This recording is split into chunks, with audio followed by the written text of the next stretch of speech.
তাহলে একটু আমাকে রেসপন্স করবা যাতে করে আমার একটু সুবিধা হয়।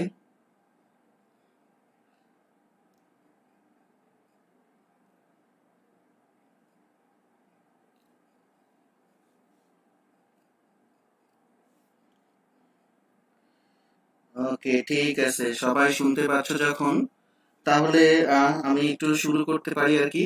হ্যাঁ, তো প্রথমেই আমি যে বিষয়টা নিয়ে তোমাদের সাথে কথা বলবো সেটি হচ্ছে যে প্রথমে দুইটি বিষয়ে কথা বলবো। তার আগে আমাদের প্রিন্সিপাল স্যার যে নোটিশটি দিয়েছেন সেই নোটিশ নিয়ে আমরা একটু কথা বলবো। নোটিশে কি বলা হচ্ছে মূলত সেই নোটিশটা আমাদের একটু দেখা প্রয়োজন। আমি একটু ফেসবুকে যাই, ফেসবুক থেকে আমি নোটিশটা দেখতে পাবো। যদিও বা নেটের স্পিড আমার কম দেখাচ্ছে এখানে। আমরা বগুড়া পলিটেকনিকের গ্রুপগুলোতে এটা পোস্ট করেছি।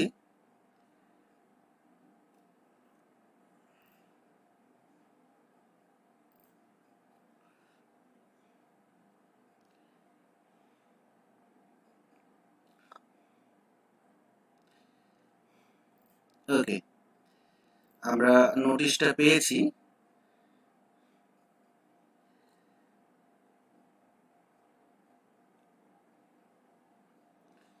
খেয়াল করে দেখো, এই নোটিশে বলা হচ্ছে যে এই ইনস্টিটিউটের অধ্যয়নরত প্রথম, দ্বিতীয়, চতুর্থ ও ষষ্ঠ পর্বের শিক্ষার্থীদের জানানো যাচ্ছে যে, অর্থাৎ নোটিশটা বর্তমানে যারা প্রথম পর্বে আছে, বর্তমানে যারা দ্বিতীয় পর্বের পরীক্ষা দিচ্ছে, চতুর্থ ও ষষ্ঠ পর্বেরও যারা পরীক্ষা দিচ্ছে, এই সকলের জন্য এই নোটিশটা কিন্তু প্রযোজ্য। এখন যে বিষয়টি সেটি হচ্ছে, এখান থেকে আমরা বুঝতে পারছি যে বর্তমানে যারা অধ্যয়নরত রয়েছে তারা সকলেই এই উপবৃত্তির জন্য আবেদন করতে পারবে। ওকে, আচ্ছা। এখন আরেকটি যে বিষয়টি সেটি হচ্ছে, এখানে বলা হচ্ছে যে এই উপবৃত্তি প্রদানের নিমিত্তে এমআইএস সফটওয়্যারে শিক্ষার্থীদের তথ্য এন্ট্রি দিতে হবে। এই যে সরকার যে এমআইএস সফটওয়্যারটি তৈরি করেছে, এটি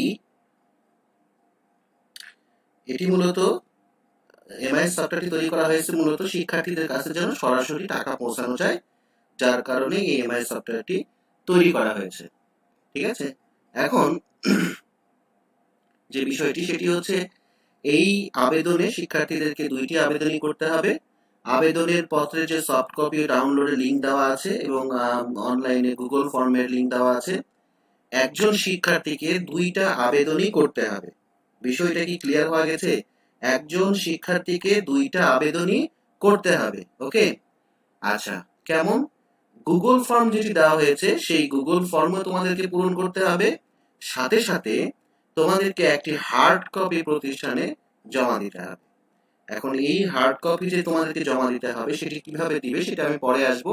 প্রথমে আমি দেখব কিভাবে তোমরা এই গুগল ফর্মটা তৈরি করে জমা একটু খেয়াল করি। আমি এই পোস্টে কিন্তু লিঙ্ক দিয়ে দিয়েছি, হয়তো তোমরা ফেসবুক থেকে সরাসরি দিতে পারবা। আমি যার কারণে সরাসরি ফেসবুক থেকে দেখানোর চেষ্টা করছি। এখানে অনলাইন গুগল ফর্ম পূরণের একটা লিঙ্ক দেওয়া আছে, এইটি আমরা ওপেন করব। এটি যখন আমরা ওপেন করব তখন আমাদের ব্রাউজারে বা তোমাদের মোবাইলের ব্রাউজারে এটি ওপেন হয়ে যাবে।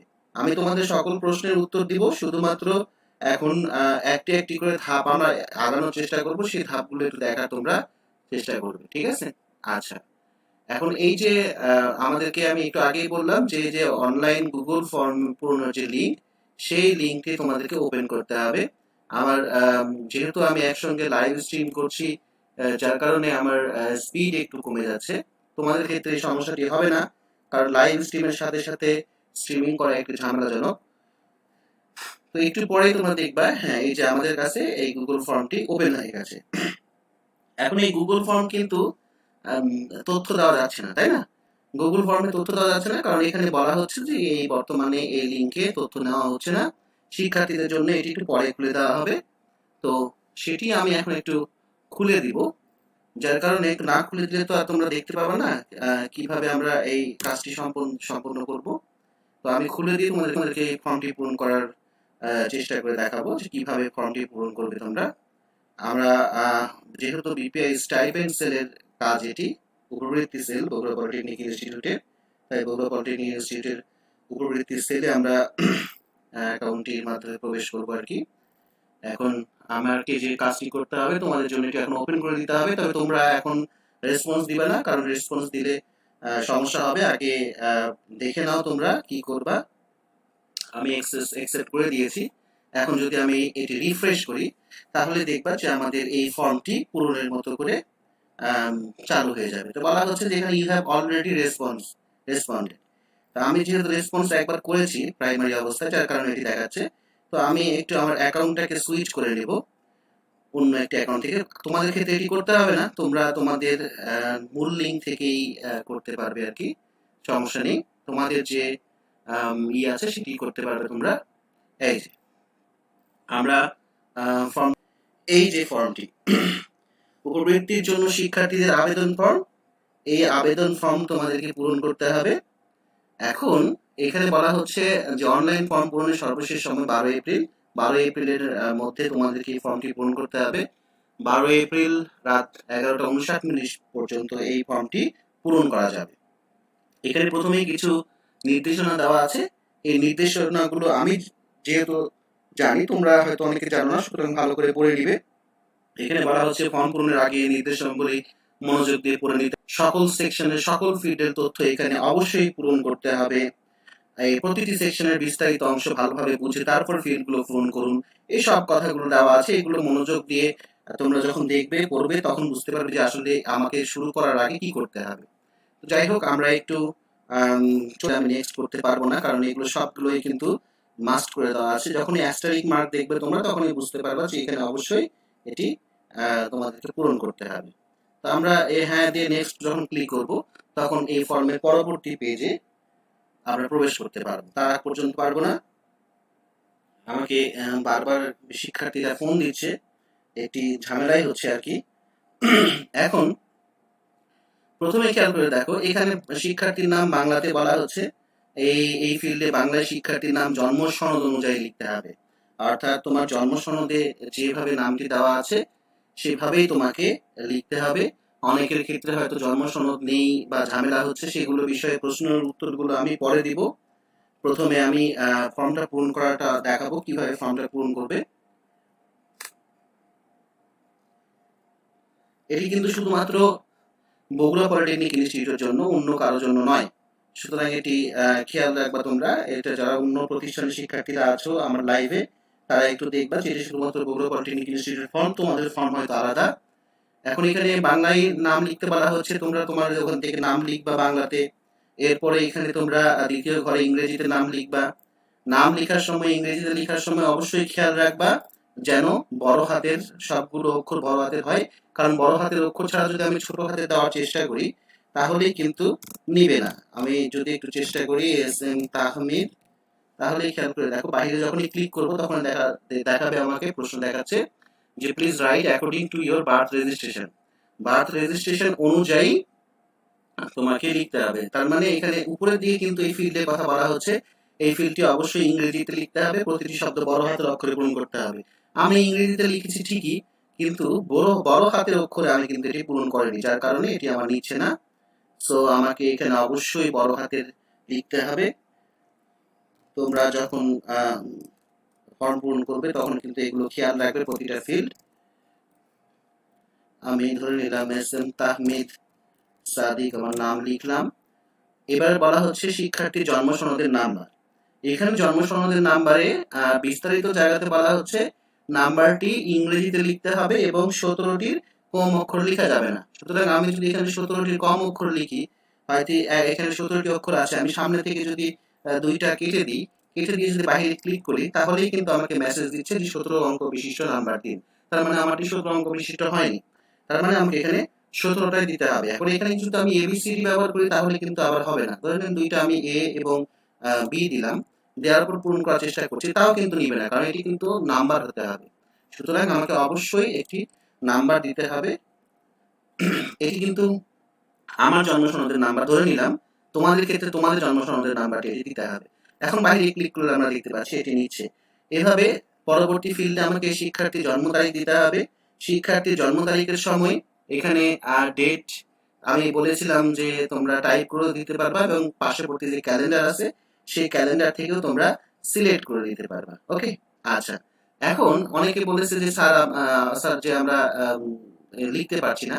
আসলে মোবাইল থেকে যখন ওপেন করবে তখন হয়তো সিলেকশনের অপশনটি আসবে, কারণ ওটা মোবাইল ভিউ।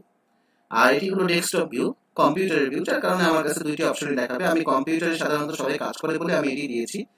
তো তোমাদের কাছে যেভাবে আসবে সেভাবেই তোমরা দিবে। যদি আমি লেখার চেষ্টা করি তাহলে দেখো এখানে আমি লিখতে পারবো, কিন্তু ধরে নিলাম আমার জন্ম সাল, প্রথমে আমি বলেছি মাস দিতে হবে। তো মাস কিন্তু 12-র উপরে হয় না, তো আমাকে অবশ্যই মাস দিতে হবে। ধরে নিলাম 9 দিলাম, এরপরে তারিখ দিলাম হচ্ছে 15, তারপর দিলাম হচ্ছে 1975। এ দেখো আমি কিন্তু লিখে দিতে পারলাম, এটি কিন্তু নিচ্ছে, এটি কিন্তু নিচ্ছে, তাই না? তার প্রথমে আমাকে দিতে হবে মাস, তারপরে দিন, তারপরে আমাকে দিতে হবে সাল। ঠিক আছে, আমি এভাবে না দিয়ে কিন্তু ক্যালেন্ডার থেকে সিলেক্ট করে দিতে পারি। ক্যালেন্ডারটা সিলেক্ট করে এখান থেকে সাল সিলেক্ট করে এখানে আমার সালটি দেওয়ার পরে মাস, প্রথম ধরে নিলাম 1977 সাল দিলাম। 1977 সালের আমাকে মাস সিলেক্ট করতে হবে। ধরে নিলাম আমি ডিসেম্বর মাস, হয়তো আমি এখানে তারিখ দিলাম 23। এইভাবেও কিন্তু আমি এটা পূরণ করতে পারি। ঠিক আছে, যেভাবে হোক তোমরা পূরণ করবে। তারপরে শিক্ষার্থী লিঙ্গ, যার যেটি লিঙ্গ সেটি তোমরা প্রদান করবে, পুরুষ হলে পুরুষ, মহিলা হলে মহিলা। এরপরে পিতার নাম, পিতার নাম এখানে কিন্তু বাংলায় আগের মতো শিক্ষার্থীর নাম যেভাবে ছিল ঠিক একইভাবে তোমাকে এখানে পিতার নাম বাংলায় লিখতে হবে। ধরে নিলাম আমি আমার বাবার নাম লিখলাম। এরপরে পিতার নাম আমাকে ইংরেজিতে লিখতে হবে। পিতার নাম আমি ইংরেজিতে লেখার চেষ্টা করছি। এখন পিতার নাম ইংরেজিতে বড় হাতের লিখতে হবে, ছোট হাতের লেখা যাবে না কোনোভাবেই। আম, অনেকে বলছে যে স্যার আমি সব বিষয়ে বলবো। আমার নেট চেক করার কথা বলা হচ্ছে, হতে পারে আমার নেটের প্রবলেম হতে পারে, জানি না, আমার নেটের প্রবলেম হতে পারে, একসঙ্গে অনেকগুলো ডিভাইস চলছে আমার। আমি একটু কথা বলে নিই। বুঝলাম, আমি কাজে আছি, পরে কথা বলছি।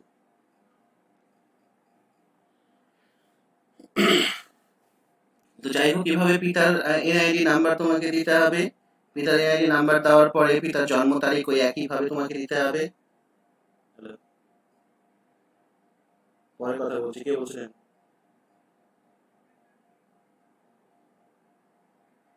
হ্যাঁ হ্যাঁ, পরে কথা বলছি আপনার সাথে। এরপরে পিতার মোবাইল নাম্বার, পিতার মোবাইল নাম্বারের ক্ষেত্রে অবশ্যই খেয়াল রাখতে হবে যে এই যে প্যাটার্নটি দেওয়া আছে 013, 014, 015, 016, 017, 018, 019, এরকম আসলে প্যাটার্ন ছাড়া কিন্তু নিবে না, অর্থাৎ প্রথম 3টা ডিজিট অবশ্যই এরকম প্যাটার্নে হতে হবে। সুতরাং এখানেও ভুল নাম্বার দেওয়ার কোনো অবকাশ নেই। আর এখানে যদি আমি অতিরিক্ত নাম্বার দেওয়ার চেষ্টা করি তাহলেও কিন্তু নিবে না, এখানে বলে দিবে সঠিক মোবাইল নাম্বার দিন। মোবাইল নাম্বার যে 11 ডিজিট হয় 11টি ডিজিটই তোমাকে দিতে হবে। এভাবে আমি হয়তো মোবাইল নাম্বার দিলাম, আমার বাবার মোবাইল নাম্বার দিলাম, ধরে নিলাম এটি আমার বাবার মোবাইল নাম্বার। এরপরে মাতার নাম লিখলাম বাংলাতে একইভাবে, এগুলোতে কোনো প্রবলেম নেই, সেম যেহেতু একই জিনিস আমি দেখিয়েছি। ঠিক তেমনি মাতার এনআইডি নাম্বার, এই জায়গাতে একটু কথা বলতে হবে মাতার এবং পিতার এনআইডি নাম্বার নিয়ে। পিতার এনআইডি নাম্বারের সময় আমি কথা বলতে পারিনি, আমি ফোনে মাতার এনআইডি নাম্বারের ক্ষেত্রে বা পিতার এনআইডি নাম্বারের ক্ষেত্রে অবশ্যই এখানে খেয়াল রাখতে হবে যেন 10 অথবা 17 ডিজিট হয়। এখানে কিন্তু বলে দেওয়া আছে স্মার্ট কার্ড হলে 10 ডিজিট, আর যদি পুরাতন এনআইডি কার্ড হয় তাহলে 13 ডিজিটের নাম্বারের পূর্বে জন্মসাল বসিয়ে 17 ডিজিট করে নিতে তারপরে পূরণ করতে হবে। আমি গতকাল যখন ডেমো ফর্ম দেখিয়েছিলাম তখন দেখেছি অনেকেই পূরণ করেছে এটি অন্যভাবে। ঠিক আছে, কেমন করে পূরণ করেছে? পূরণ করেছে দেখা যাচ্ছে যে অনেকে পূরণ করেছে 13 ডিজিট, 13 ডিজিট, 14 ডিজিট কেউ দিয়েছে, 13 ডিজিট ম্যাক্সিমাম দিয়েছে। কিন্তু এখানে বলা আছে এটা কিন্তু 17 ডিজিট করতে হবে। ঠিক আছে, আমি এই প্যাটার্নটি এখানে ওইভাবে সেট করি নাই, আম, যাতে করে ফর্মটি আর লম্বা হয়ে যাবে, যার কারণে আমি করি নাই, করতে পারতাম। ঠিক আছে, তো এখানে 13 অথবা 10 ডিজিট ছাড়া কিন্তু একসেপ্ট হবে না, এটি কিন্তু খেয়াল রাখতে হবে। ধরে নিলাম আমার 13 ডিজিটের নাম্বারটি এরকম, ধরে নিলাম এটি আমার 13 ডিজিটের নাম্বার। ওকে, এখন এই 13 ডিজিটের নাম্বারে আমি এভাবেই কিন্তু অনেকে বসিয়ে দিয়েছে। এর সামনে কিন্তু অবশ্যই আপনাকে প্রথমেই কিন্তু জন্মসালটি বসাতে হবে। ধরে নিলাম জন্মসাল 1977, এইভাবে 1977 জন্মসালটি বসিয়ে তারপরে আপনাকে এভাবে 17 ডিজিট করে আপনাকে প্রদান করতে হবে, অথবা আপনাকে শুধু স্মার্ট কার্ড যদি হয় মায়ের স্মার্ট কার্ড হলে 10 ডিজিট এখানে পাঠাতে হবে। এটি কোনোভাবে ভুল করা যাবে না। মায়ের এনআইডির ক্ষেত্রেও তাই, একইভাবে বাবার এনআইডির ক্ষেত্রে, পিতার এনআইডির ক্ষেত্রেও একই ঘটনা করতে হবে, হয় 10 ডিজিট না হলে 17 ডিজিট। 10 অথবা 17 ডিজিট ছাড়া অন্য কোনো নাম্বার অ্যাকসেপ্ট কিন্তু হবে না। হয়তো তোমাদের ক্ষেত্রে এই ফর্মে নিবে, গুগল ফর্মে নিবে, কিন্তু পরবর্তীতে যখন আমরা সফটওয়্যারে ইনক্লুড করতে যাব তখন কিন্তু এই তথ্যটা এখানে নিবে না। সুতরাং এটা কিন্তু অবশ্যই স্পষ্ট করে তোমাদেরকে লিখতে হবে। এরপরে যেটি করতে হবে সেটি হচ্ছে যে অনেকেই বলছে যে আমার স্পষ্ট কথা ক্লিয়ার হচ্ছে না। কথা ক্লিয়ার হচ্ছে না কারণ হচ্ছে যে গরমের সময় আমার বাসায় এসি নেই, সো ফ্যান চলছে, নয়েজ আসছে, এগুলো বিভিন্ন কারণে হয়তো কথার সমস্যা হচ্ছে, ঠিক আছে। আবার হয়তো কোনো সেটিংসেও কোনো প্রবলেম হতে পারে, যেহেতু আজকে সেটিংস আমি পরিবর্তন করেছি, সময় পাইনি। তো যাই হোক, তোমরা একটু কষ্ট করে শোনার চেষ্টা করবে বিষয়গুলো। এরপরে মাতার এনআইডি নাম্বার তো হলো, জন্ম তারিখ মায়ের ভাবে ঠিক দিতে হবে, মাতার মোবাইল নাম্বার সেম ভাবে দিতে হবে। মোবাইল নাম্বারের ক্ষেত্রে আমি আগে বলেছি প্যাটার্ন ছাড়া কিন্তু নিবে না। ধরে নিলাম এটি আমার মায়ের মোবাইল নাম্বার, এভাবে মায়ের মোবাইল নাম্বারটি লিখলাম। লিখার পর আমি নেক্সটে যাব। একটা জিনিস খেয়াল রাখতে হবে, সামনে পিছনে কিন্তু স্পেস ব্যবহার করা যাবে না, স্পেস ব্যবহার করলে কিন্তু এগুলো নিবে না, ঠিক আছে, এটি কিন্তু খেয়াল রাখতে হবে। যখন আমি নেক্সট করব পরবর্তীতে স্থায়ী ঠিকানা, এখানে স্থায়ী ঠিকানা বলতে কি বোঝায় সেটি কিন্তু আমি বলার চেষ্টা করেছি এখানে। এই অংশে শিক্ষার্থীর স্থায়ী ঠিকানা, অর্থাৎ সাধারণভাবে শিক্ষার্থী যেখানে অবস্থান করে সেখানকার ঠিকানা হতে পারে এটি পিতার ঠিকানা। সেক্ষেত্রে পিতার হয়তো যে আছে, যে এনআইডি কার্ড আছে, সেই এনআইডি কার্ড থেকে বা মায়ের এনআইডি কার্ড থেকে কিন্তু স্থায়ী ঠিকানাটা নিয়ে নেওয়া যেতে পারে। ধরে নিলাম আমার বাসা নওগাঁ, আমি নওগাঁ থেকে দেখাচ্ছি, যেহেতু আমার এখানে অস্থায়ী ভাবে আমি এখানে বসবাস করছি বর্তমানে, তো আমার স্থায়ী ঠিকানা কিন্তু নওগাঁ। তো নওগাঁ ঠিকানা আমি দেওয়ার চেষ্টা করছি। ড্রপ ডাউন মেনু থেকে আমার রাজশাহী বিভাগে সিলেক্ট করলাম। এরপরে জেলার নাম লিখলাম নওগাঁ। গতকাল অনেকে প্রবলেমে পড়েছে যে নওগাঁ নাকি নিচ্ছে না, বগুড়া নাকি নিচ্ছে না। কারণটা হচ্ছে জেলার পরে হয়তো তোমরা অনেকে স্পেস দিয়েছো, যখন স্পেস দিবা খেয়াল করে দেখো, এখন একটা আমি স্পেস দিয়েছি, তাহলে কিন্তু নিবে না, ঠিক আছে। তো এই স্পেসটা এখান থেকে সরিয়ে দিতে হবে, ঠিক আছে। আমি কিন্তু প্যাটার্ন গুলো এভাবে ম্যাচ করার চেষ্টা করেছি, এবার দেখো নিয়ে নিয়েছে। সুতরাং আগে পিছনে যেন কোনোভাবে স্পেস না থাকে এটি খেয়াল রাখতে হবে।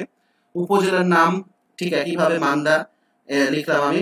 উপজেলাতে কিন্তু স্পেস নিবে, কেননা অনেক সময় উপজেলা কয়েকটা উপজেলা রয়েছে 2 ডিজিটের, 2টি শব্দের।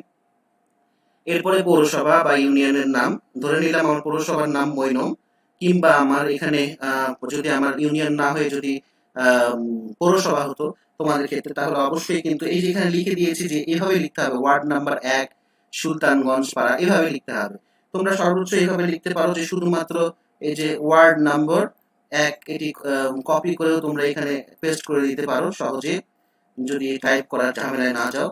এভাবে ওয়ার্ড নাম্বার 1, যদি ওই ওয়ার্ডের নাম তোমার জানা থাকে সেই ওয়ার্ডের নামটি তোমরা এখানে লিখে দিতে পারো বাংলায়, ঠিক আছে। দেওয়ার পর তোমাকে পোস্ট কোড দিতে হবে, এটি কিন্তু অবশ্যই দিতে হবে, কোনোভাবেই পোস্ট কোড ছাড়া যাবে না। পোস্ট কোড যদি তোমরা না পাও তোমাদের, সেক্ষেত্রে তোমরা গুগলে সার্চ করতে পারো। আমি সেটিও দেখানোর চেষ্টা করছি যে পোস্ট কোড কিভাবে তোমরা নিবে।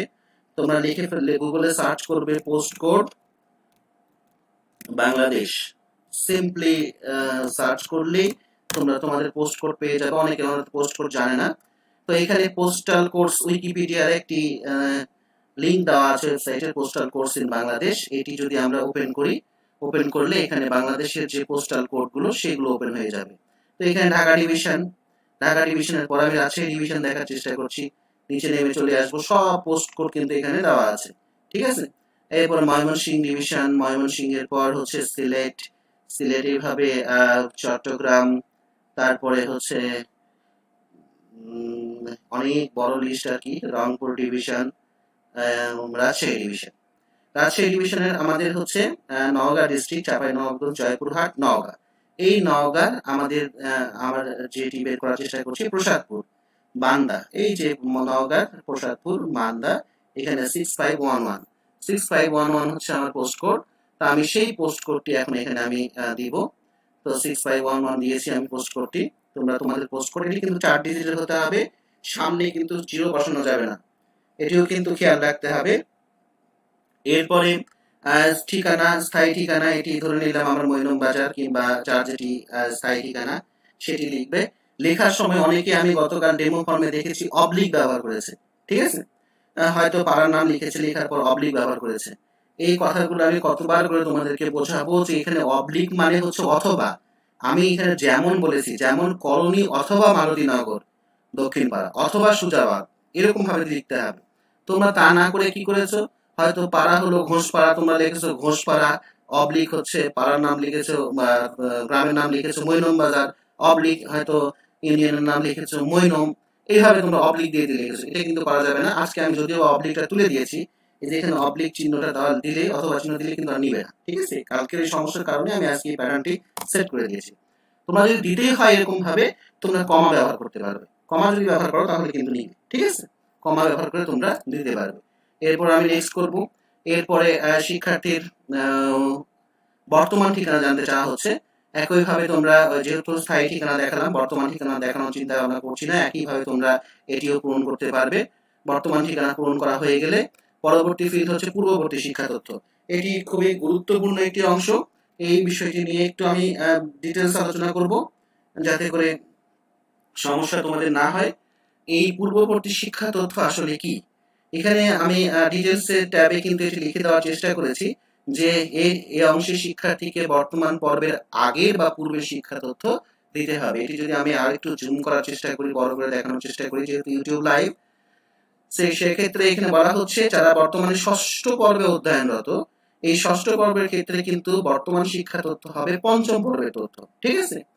এভাবে চতুর্থ পর্ব যদি হয় তাহলে তাদের ক্ষেত্রে হবে তৃতীয় পর্ব, আর যদি দ্বিতীয় পর্ব হয়, দ্বিতীয় পর্বের শিক্ষার্থী হলে হবে প্রথম পর্ব, আর প্রথম পর্বের শিক্ষার্থী যদি হয় তাহলে এসএসসি তথ্য সমূহ, ঠিক আছে? এসএসসি তথ্য সমূহটাকে দিতে হবে। এখন এখানে বলা হচ্ছে পূর্ববর্তী শিক্ষা প্রতিষ্ঠানের বিভাগের কথা। অর্থাৎ ধরে নিলাম আমি প্রথম পর্বের একজন শিক্ষার্থী। এই প্রথম পর্বে আমার যে প্রতিষ্ঠান, শিক্ষা প্রতিষ্ঠানে আমি এসএসসি পরীক্ষা দিয়েছি, এটি রাজশাহী বিভাগের মধ্যে অবস্থিত। এখানে সেই বিভাগের কথা বলা হচ্ছে। অনেকে কালকে দেখেছি না বুঝেই ইসের কথা বলতেছে যে স্যার আপনি এখানে বিভাগ হলো বাংলাদেশ কারিগরি শিক্ষা বোর্ড দেননি কেন? বাংলাদেশ কারিগরি শিক্ষা বোর্ড হলো বোর্ড, আর এখানে বিভাগের নাম জানতে চাওয়া হচ্ছে। এটা তো ভুল করা যাবে না কোনোভাবে, তাই না?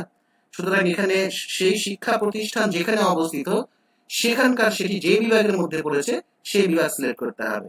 রাজশাহী বিভাগ, ধরে নিলাম জেলার নাম রাজশাহী, যেহেতু আমি ধরে নিলাম আমি পূর্ববর্তী শিক্ষা তথ্য রাজশাহী পলিটেকনিক, এসএসসি না হয়ে আমি হয়তো ডিপ্লোমার এখন ষষ্ঠ পর্বের বা চতুর্থ পর্বের একজন শিক্ষার্থী, আমার পূর্ববর্তী শিক্ষা প্রতিষ্ঠান ছিল রাজশাহী পলিটেকনিক, সেখান থেকে আমি ট্রান্সফার নিয়ে আসছি।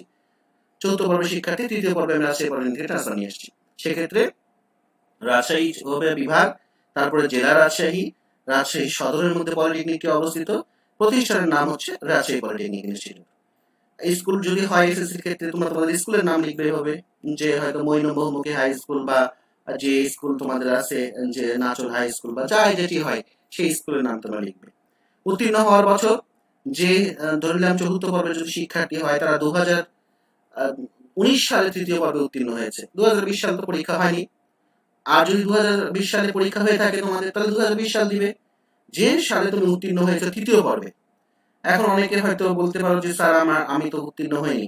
আমি আবারও বলছি এটি বগুড়া পলিটেকনিক ইনস্টিটিউটের জন্য প্রযোজ্য।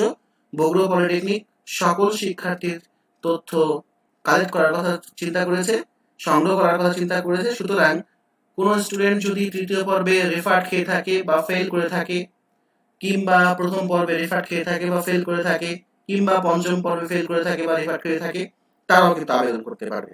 পরবর্তীতে তারা নির্বাচনের উপবৃত্তির জন্য সিলেকশন হলো কি হলো না সেটা পরের বিষয়, আবেদন করতে পারবে। সেক্ষেত্রে এখানে কিন্তু তথ্যটি একটু ভুল দেওয়া হবে যে উত্তীর্ণ হওয়ার বছর, আমি তো উত্তীর্ণ হয়নি। ঠিক আছে, আপনি উত্তীর্ণ হয়নি কিন্তু সেই সালে আপনি পরীক্ষা দিয়েছেন, সেটি আপনি উল্লেখ করবেন। ঠিক আছে, 2019 সালে আমি তৃতীয় পর্বে বা 2020 সালে আমি তৃতীয় পর্বে পরীক্ষা দিয়েছি, টপ ডাউন মেনু থেকে সিলেক্ট করে দিবেন। এরপরে পূর্ববর্তী শিক্ষা প্রতিষ্ঠান বোর্ড, এবার এখানে বোর্ড চাওয়া হয়েছে। ধরে নিলাম তৃতীয় যদি পর্ব হয় বা প্রথম পর্বে হয় পূর্ববর্তী শিক্ষা তথ্য, কিংবা পঞ্চম পর্ব হয়, তাহলে সেক্ষেত্রে ফিক্সড বাংলাদেশ কারিগরি শিক্ষা বোর্ড হবে, যেহেতু ডিপ্লোমা শিক্ষার্থী তোমরা। আর যদি তোমরা প্রথম পর্বের শিক্ষার্থী হয়ে থাকো, তাহলে তোমাদের পূর্ববর্তী শিক্ষা তথ্য যেহেতু এসএসসি দিয়ে আসছো, সেক্ষেত্রে এসএসসি যে বোর্ডের আন্ডারে দিয়েছো সেটা রাজশাহী বোর্ড হতে পারে, দিনাজপুর, বরিশাল, চট্টগ্রাম যে কোনো বোর্ড হতে পারে কিংবা মাদ্রাসা বোর্ড হতে পারে। তোমাদের জন্য এই অপশনগুলো রাখা হয়েছে এখানে। ঠিক আছে, সব অপশনই এখানে আছে। তো ধরে নিলাম আমি কারিগরি শিক্ষা বোর্ডের গত পর্বে পরীক্ষা দিয়েছিলাম। টেকনোলজি, এখানে টেকনোলজি এবং ট্রেড দুইটি আমি দিয়েছি। যারা ডিপ্লোমা ইঞ্জিনিয়ারিং করছে তাদের জন্য টেকনোলজি হবে। তৃতীয় পর্বে তো টেকনোলজি ছিল, বর্তমান যে টেকনোলজি, পূর্বে যে টেকনোলজিটা পরিবর্তন হয় না, টেকনোলজি ঠিক থাকবে। ধরে নিলাম এটি ইলেকট্রিক্যাল টেকনোলজি, আমি ইলেকট্রিক্যাল টেকনোলজি সিলেক্ট করলাম, যে যারা পাওয়ার বা সিভিল বা মেকানিক্যাল তারা সেই টেকনোলজি সিলেক্ট করবে। আর যারা এসএসসি পরীক্ষা দিয়ে আসছে তাদের ক্ষেত্রে যদি ভোকেশনাল হয়ে থাকে তাহলে ট্রেড, আর যদি নর্মাল সাধারণ বিজ্ঞান থেকে বিভাগ থেকে আসে বা সাধারণ এসএসসি পরীক্ষা দিয়ে আসে তাহলে তারা সেটি সিলেক্ট করবে। ড্রপ ডাউন মেনু তো টেনে নিয়ে নিচে নামলেই দেখা যাবে সায়েন্স, আর্টস এবং কমার্স তিনটি গ্রুপ দেওয়া আছে। এই তিনটি গ্রুপ হতে পারে, অথবা ভোকেশনাল এর কোনো ট্রেড হতে পারে। ভোকেশনাল, এসএসসি ভোকেশনাল থেকে যে কোনো প্রকার ট্রেড, এখানে সব ট্রেডের নাম আমি এখানে উল্লেখ করেছি। ঠিক আছে, সেটি তোমরা এখানে দিবে। দেওয়ার পর এটি সিলেক্ট করার পর পূর্ববর্তী পরীক্ষার নাম, যদি তো চতুর্থ পর্বের শিক্ষার্থী হয় তাহলে তৃতীয় পর্ব, ষষ্ঠ পর্বের শিক্ষার্থী হলে পঞ্চম পর্ব, আর দ্বিতীয় পর্বের শিক্ষার্থী হলে প্রথম পর্ব, তাকে পূর্ববর্তী শিক্ষা তথ্য হিসেবে দিতে হবে। আর এগুলো রাখা হয়েছে এসএসসি দের ক্ষেত্রে, যারা প্রথম পর্বের শিক্ষার্থী তাদের জন্য। সেই তারা সিলেক্ট করবে। সিলেক্ট করার পর পূর্ববর্তী রোল নাম্বার, ধরে নিলাম পূর্ববর্তী রোল নাম্বার যেটি ছিল আমার, এটি অনেকে কালকে সমস্যায় পড়েছিল, দিতে পারছিল না। সাধারণত আমি 6 ডিজিট ধরে নিলাম আমার রোল নাম্বার হয়, এখানে 8 ডিজিট ছাড়া নিবে না। এখানে আমি কিন্তু উল্লেখ করে দিয়েছি প্রথম পর্বের শিক্ষার্থীরা ক্লাস রোল ব্যবহার করবে, আর দ্বিতীয়, চতুর্থ ও ষষ্ঠ পর্বের শিক্ষার্থীরা পূর্ববর্তী পর্বের বোর্ড রোল উল্লেখ করবে। ঠিক আছে, আচ্ছা এখানে যেহেতু পূর্ববর্তীর কথা বলা হচ্ছে, প্রথম পর্বের শিক্ষার্থীরা এসএসসির রোল, প্রথম পর্বের শিক্ষার্থীরা এসএসসির রোল, আর দ্বিতীয়, চতুর্থ, ষষ্ঠ পর্বের শিক্ষার্থীরা বোর্ড রোল, পূর্বের যে বোর্ড রোল সেটি উল্লেখ করবে। ধরে নিলাম 6 ডিজিট, 6 ডিজিটের আগে অবশ্যই ডাবল জিরো দিয়ে 8 ডিজিট করে নিতে হবে। কারণ আমাদেরকে খেয়াল রাখতে হবে এটা তোমার তথ্যের জন্য শুধু নেওয়া হচ্ছে না, এটি সফটওয়্যার এন্ট্রির জন্য নেওয়া হচ্ছে। ঠিক আছে, আচ্ছা এরপরে পূর্ববর্তী ফলাফল, যারা পাস করেছে তাদের তো ক্ষেত্রে সমস্যা নেই, সেই ফলাফলটি লিখবে। যারা রেফার খেয়েছে কিন্তু আবেদন করতে চাচ্ছে, ঠিক আছে, কিংবা ফেল করেছে আবেদন করতে চাচ্ছে, তারা এখানে 0.00 দিবে। কারণ 0.00 দিলেও কিন্তু নিবে। আমি আমি এটিও রাত্রে এই ভ্যালিডেশনটা ঠিক করেছি, আগে তুলে দিয়েছিলাম। যেহেতু প্রতিষ্ঠান থেকে চাচ্ছে সুতরাং তোমরা 0.00 দিবে। এখানেই আমরা বুঝতে পারবো যে তুমি যখন 0.00 দিবে এবং এখানে যখন তুমি সাল নির্বাচন করবে এবং পর্ব নির্বাচন করবে, তখন বুঝতে যাবে যে এই পর্বে এই সাল পরীক্ষায় তুমি উত্তীর্ণ হতে পারোনি। ওকে, আচ্ছা দেওয়ার পর তোমাকে নেক্সট করতে হবে। আমার মনে হয় এই জায়গাটা ক্লিয়ার হয়ে গেছে। এটি খেয়াল রাখবা, কারণ তোমার উপবৃত্তি সিলেকশন হবে এই পূর্ববর্তী শিক্ষা তথ্যের উপর ভিত্তি করে। ঠিক আছে, আচ্ছা হ্যালো আসসালাম, আমি একটু পরে কথা বলছি। হ্যাঁ, আমি একটু পরে কথা বলছি। ওকে, সরি, বারবার ফোন আসছে, প্রচুর ফোন আসছে। আচ্ছা যাই হোক, আমরা নেক্সট করব, বেশি সময় নিব না। এরপরে বর্তমান শিক্ষা তথ্য। বর্তমান শিক্ষা তথ্য তোমাদের জন্য ফিক্সড, যেহেতু বগুড়া পলিটেকনিক স্টুডেন্ট তোমরা, তাই আমি এখানে বিভাগ রাজশাহী, জেলা বগুড়া, উপজেলা বগুড়া, প্রতিষ্ঠানের নাম বগুড়া পলিটেকনিক, এগুলো সব ফিক্সড করে দিয়েছি। এখানে পর্বটা বিভিন্ন পর্ব হতে পারে, ষষ্ঠ, চতুর্থ, দ্বিতীয় অথবা প্রথম। যে যে পর্বের শিক্ষার্থী তা সিলেক্ট করবে, টেকনোলজি সিলেক্ট করবে। এখানে টেকনোলজির জায়গা কিন্তু এবার ট্রেড নেই। ট্রেড ছিল পূর্বের টাইপের, এটাতে ট্রেড নেই, কারণ ট্রেড হয় না, কারণ আমাদের কোনো ট্রেড নেই। শিফট, তোমাদের শিফট সিলেক্ট করতে হবে এবং তোমাদের রোল একইভাবে রোল নাম্বার উল্লেখ করতে হবে, দেওয়ার পর আবার নেক্সট। এরপর অভিভাবকের তথ্য, অর্থাৎ তোমার তো এতক্ষণ পিতা, মাতা এদের তথ্য তোমরা প্রদান করলা, এবার তোমাকে অভিভাবকের তথ্য দিতে হবে। এই অভিভাবক তোমার পিতাও হতে পারে, তোমার মাতাও হতে পারে। ঠিক আছে, পিতা, মাতা যে কেউ তোমার অভিভাবক হতে পারে, তার তথ্য দিবা। পিতা, মাতা ছাড়া তোমার বড় ভাই থাকতে পারে বা বড় বোন থাকতে পারে, তারা তোমার বর্তমান অভিভাবক হতে পারে, যারা তোমার শিক্ষা খরচ বর্তমানে চালাচ্ছে আর কি। হ্যাঁ, তো সেক্ষেত্রে এখানে সেই সিলেকশনটি তোমরা দিবা তোমার বর্তমান অভিভাবককে। সাধারণত ম্যাক্সিমাম এর ক্ষেত্রে পিতা হয়ে থাকে, অন্যদের ক্ষেত্রে আলাদা হতে পারে। সেই পিতার নাম, তো যেহেতু পিতা তোমার অভিভাবক, তোমার পিতার নাম আবার লিখতে হবে, সেটি ইংরেজিতে লিখতে হবে। একইভাবে এনআইডি নাম্বার, জন্ম তারিখ যা যা ছিল এবং মোবাইল নাম্বার। তার মানে বাবার তথ্য হুবহু আবার আমাকে দিতে হলো। কিন্তু অন্য কেউ যদি হয়ে থাকে তাহলে এখানে অন্য, সেক্ষেত্রে কিন্তু এই তথ্যগুলো আবার পড়বে না। কোনোভাবে এনআইডি জায়গাতে জন্ম নিবন্ধন নাম্বার দেওয়া যাবে না। আমি এই প্রশ্নগুলো টুকে রেখেছি, তোমাদেরকে সেগুলো আমি পরবর্তীতে আলোচনা করে জানাবো আর কি, সমস্যা নেই, তোমরা লাইভে থাকো, আমি এই ফর্মটাকে শেষ করে নিই। যোগ্যতার শর্ত, যোগ্যতার শর্তগুলো তোমাকে সিলেকশন দিতে হবে, নির্ভর, এখানে আমি লিখে দিয়েছি এটা কেন প্রয়োজন, ঠিক আছে? কারণ এই যোগ্যতার শর্ত দিয়ে তোমার হয়তো উপবৃত্তি সিলেকশন হবে না, কিন্তু উপবৃত্তি পাওয়ার জন্য তুমি এগিয়ে যাবে। হয়তো অন্যরা উপবৃত্তি পাওয়ার জন্য 10 মার্ক পেয়েছে, তুমি এইগুলো যদি তোমার উত্তর হ্যাঁ হয়, যেমন পড়াশোনার খরচ বহন করবে কে, যদি পিতা হয় তাহলে তোমার পয়েন্ট একটু কমে যাবে, যদি অভিভাবক হয় তাহলে একটু পয়েন্ট বেড়ে যাবে।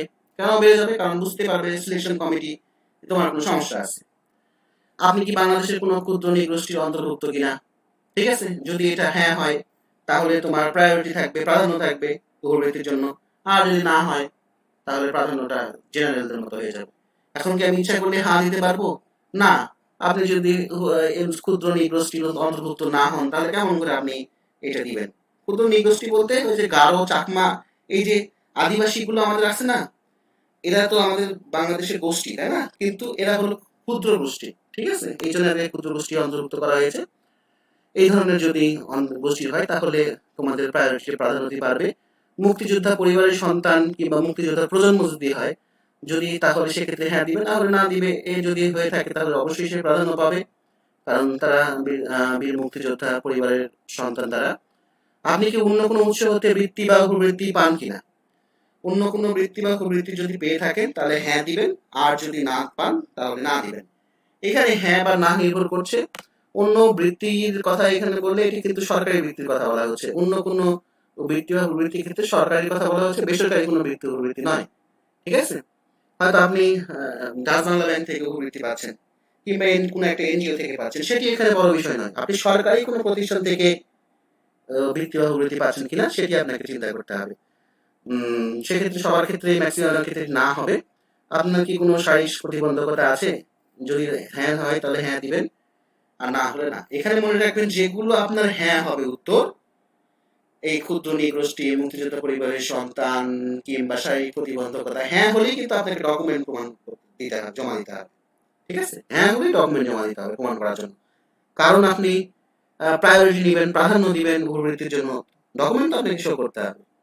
এরপর আমরা নেক্সট করব পেমেন্ট। এখানে পেমেন্টের দুইটা মোড আছে, ব্যাংকিং হতে পারে বা মোবাইল ব্যাংকিং হতে পারে। এটি সহজ একটি বিষয়। ব্যাংকিং বলতে বাংলাদেশ ব্যাংকের যে তফসিলি ব্যাংকগুলো রয়েছে, যে অগ্রণী, সোনালী, জনতা, তারপরে রূপালী, যে এছাড়া বেসরকারিও কিছু ব্যাংক রয়েছে যেগুলো বাংলাদেশের ব্যাংকের তফসিলভুক্ত, যেমন ওই যে ডাচ বাংলা, তারপর আইএফআইসি, ইসলামিক ব্যাংক, তারপরে কৃষি উন্নয়ন ব্যাংক, এর বিভিন্ন প্রকার ব্যাংক, যত ব্যাংক আছে সেই ব্যাংকের তথ্য আপনি ব্যাংক নির্বাচন করতে পারেন, অথবা মোবাইল ব্যাংকিং। যদি আমি ব্যাংক নির্বাচন করি তাহলে আপনাকে ব্যাংকের তথ্য প্রদান করতে হবে। আমি একটু দেখানোর চেষ্টা করি। নেক্সট করলে আমাকে এখানে ব্যাংকের তথ্যগুলো আসছে, যে ব্যাংকের নাম, ব্যাংকের শাখার নাম, অ্যাকাউন্টের ধরন, অ্যাকাউন্টারের নাম, এই ব্যাংকের সব তথ্য। আর যদি আমি একটু ব্যাক করার পর ওখানে যদি আমি মোবাইল ব্যাংকিং সিলেক্ট করি তাহলে কিন্তু আমাকে মোবাইল ব্যাংকিং অপশন আসবে। মোবাইল ব্যাংকিং সেবাদানকারী প্রতিষ্ঠান বিকাশ, রকেট অথবা নগদ, ঠিক আছে? মোবাইল ব্যাংকিং এর তথ্যগুলো এখানে আসছে, ঠিক আছে? আচ্ছা, তা আমি দুটো একটু দেখানোর চেষ্টা করি, কারণ এখানে কিন্তু শিক্ষার্থী টাকা পাবে, এই অ্যাকাউন্টে শিক্ষার্থী টাকা পাবে। ব্যাংকিং মোড নির্বাচন করলাম, ধরলাম, আমি ধরে নিলাম যে ব্যাংকিং এ আমি টাকা নিব, আমি যে অ্যাকাউন্টে টাকা নিব সেটি ব্যাংকিং অ্যাকাউন্ট, ঠিক আছে? তো সেক্ষেত্রে ব্যাংকিং অ্যাকাউন্ট যদি হয় তাহলে এখানে ব্যাংকের নাম লিখতে হবে, যে ব্যাংকে অ্যাকাউন্টটি আছে। ধরে নিলাম অগ্রণী ব্যাংকে আমার বাবার অ্যাকাউন্ট আছে, কারণ আমার তো এখনো 18 বছর হয়নি, কিংবা আমার হয়তো স্টুডেন্ট অ্যাকাউন্ট ছাড়া অন্য কোনো অ্যাকাউন্ট হয়নি। স্টুডেন্ট অ্যাকাউন্ট আছে কিন্তু যেটা এনআইডি দিয়ে খোলা হয়, এনআইডি দিয়ে যদি কোনো খোলা অ্যাকাউন্ট না হয় সেটি দেওয়া যাবে না। এখানে শুধুমাত্র সেই অ্যাকাউন্টই দেওয়া যাবে যেটি এনআইডি দিয়ে খোলা, ঠিক আছে? এনআইডি ছাড়া, এনআইডি দিয়ে খোলা ছাড়া অন্য কোনো অ্যাকাউন্ট এখানে কোনোভাবেই ব্যবহার করা যাবে না। আমার কথা কি স্পষ্ট হয়েছে? সেটি ব্যাংক অ্যাকাউন্ট হতে পারে অথবা মোবাইল ব্যাংকিং হতে পারে, যেটি হোক না কেন, সরি, আচ্ছা, যেটি হোক না কেন অবশ্যই কিন্তু আপনাকে সেই তথ্য আপনাকে দিতে হবে, ঠিক আছে? এনআইডি দ্বারা খোলা অ্যাকাউন্ট হতে হবে। অগ্রণী ব্যাংক, এখানে শাখার নাম এভাবে লিখবেন, ঠিক আছে? অনেকে হয়তো শুধুমাত্র শেরপুর ব্রাঞ্চ লিখে রেখে দিয়েছেন। শুধুমাত্র শেরপুর ব্রাঞ্চ লিখে দিলে কিন্তু সমস্যা। এখানে কমা দিয়ে অবশ্যই আপনার ডিস্ট্রিক্টের নাম লিখে দিবেন। এই ডিস্ট্রিক্টের নাম যদি আপনি লিখে না দেন তাহলে কিন্তু বোঝা যাবে না এই শেরপুর ব্রাঞ্চ তো বাংলাদেশে আর একটা শেরপুর নেই, এরকম ব্রাঞ্চ অসংখ্য আছে। সুতরাং এই জেলার নাম অবশ্যই সেই জেলার নাম এখানে উল্লেখ করে দিবেন, ঠিক আছে? শাখার নাম।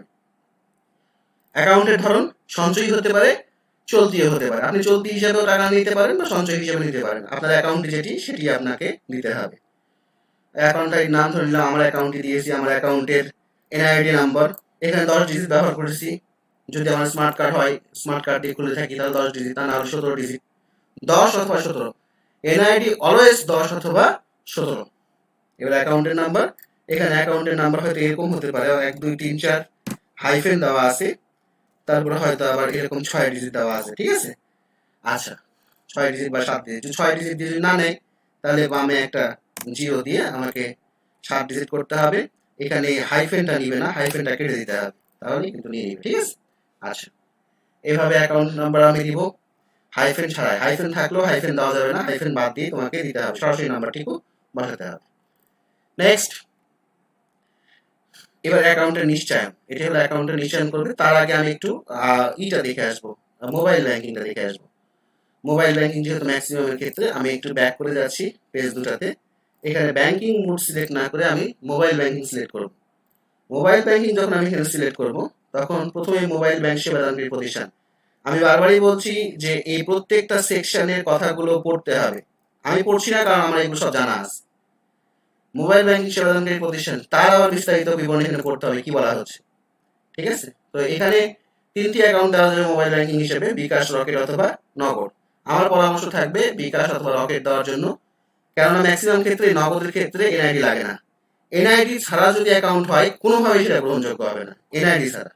ওকে, যার কারণ যদি নগদ অ্যাকাউন্টে এনআইডি দিয়ে খোলা হয় তবেই আপনি এখানে সেই নগদ অ্যাকাউন্টটি ব্যবহার করতে পারবেন। ওকে, তো ধরে নিলাম আমার বিকাশ অ্যাকাউন্ট, বিকাশ তো দিলাম। আরেকটি বিষয়, এই অ্যাকাউন্ট যেন সবসময় সচল থাকে।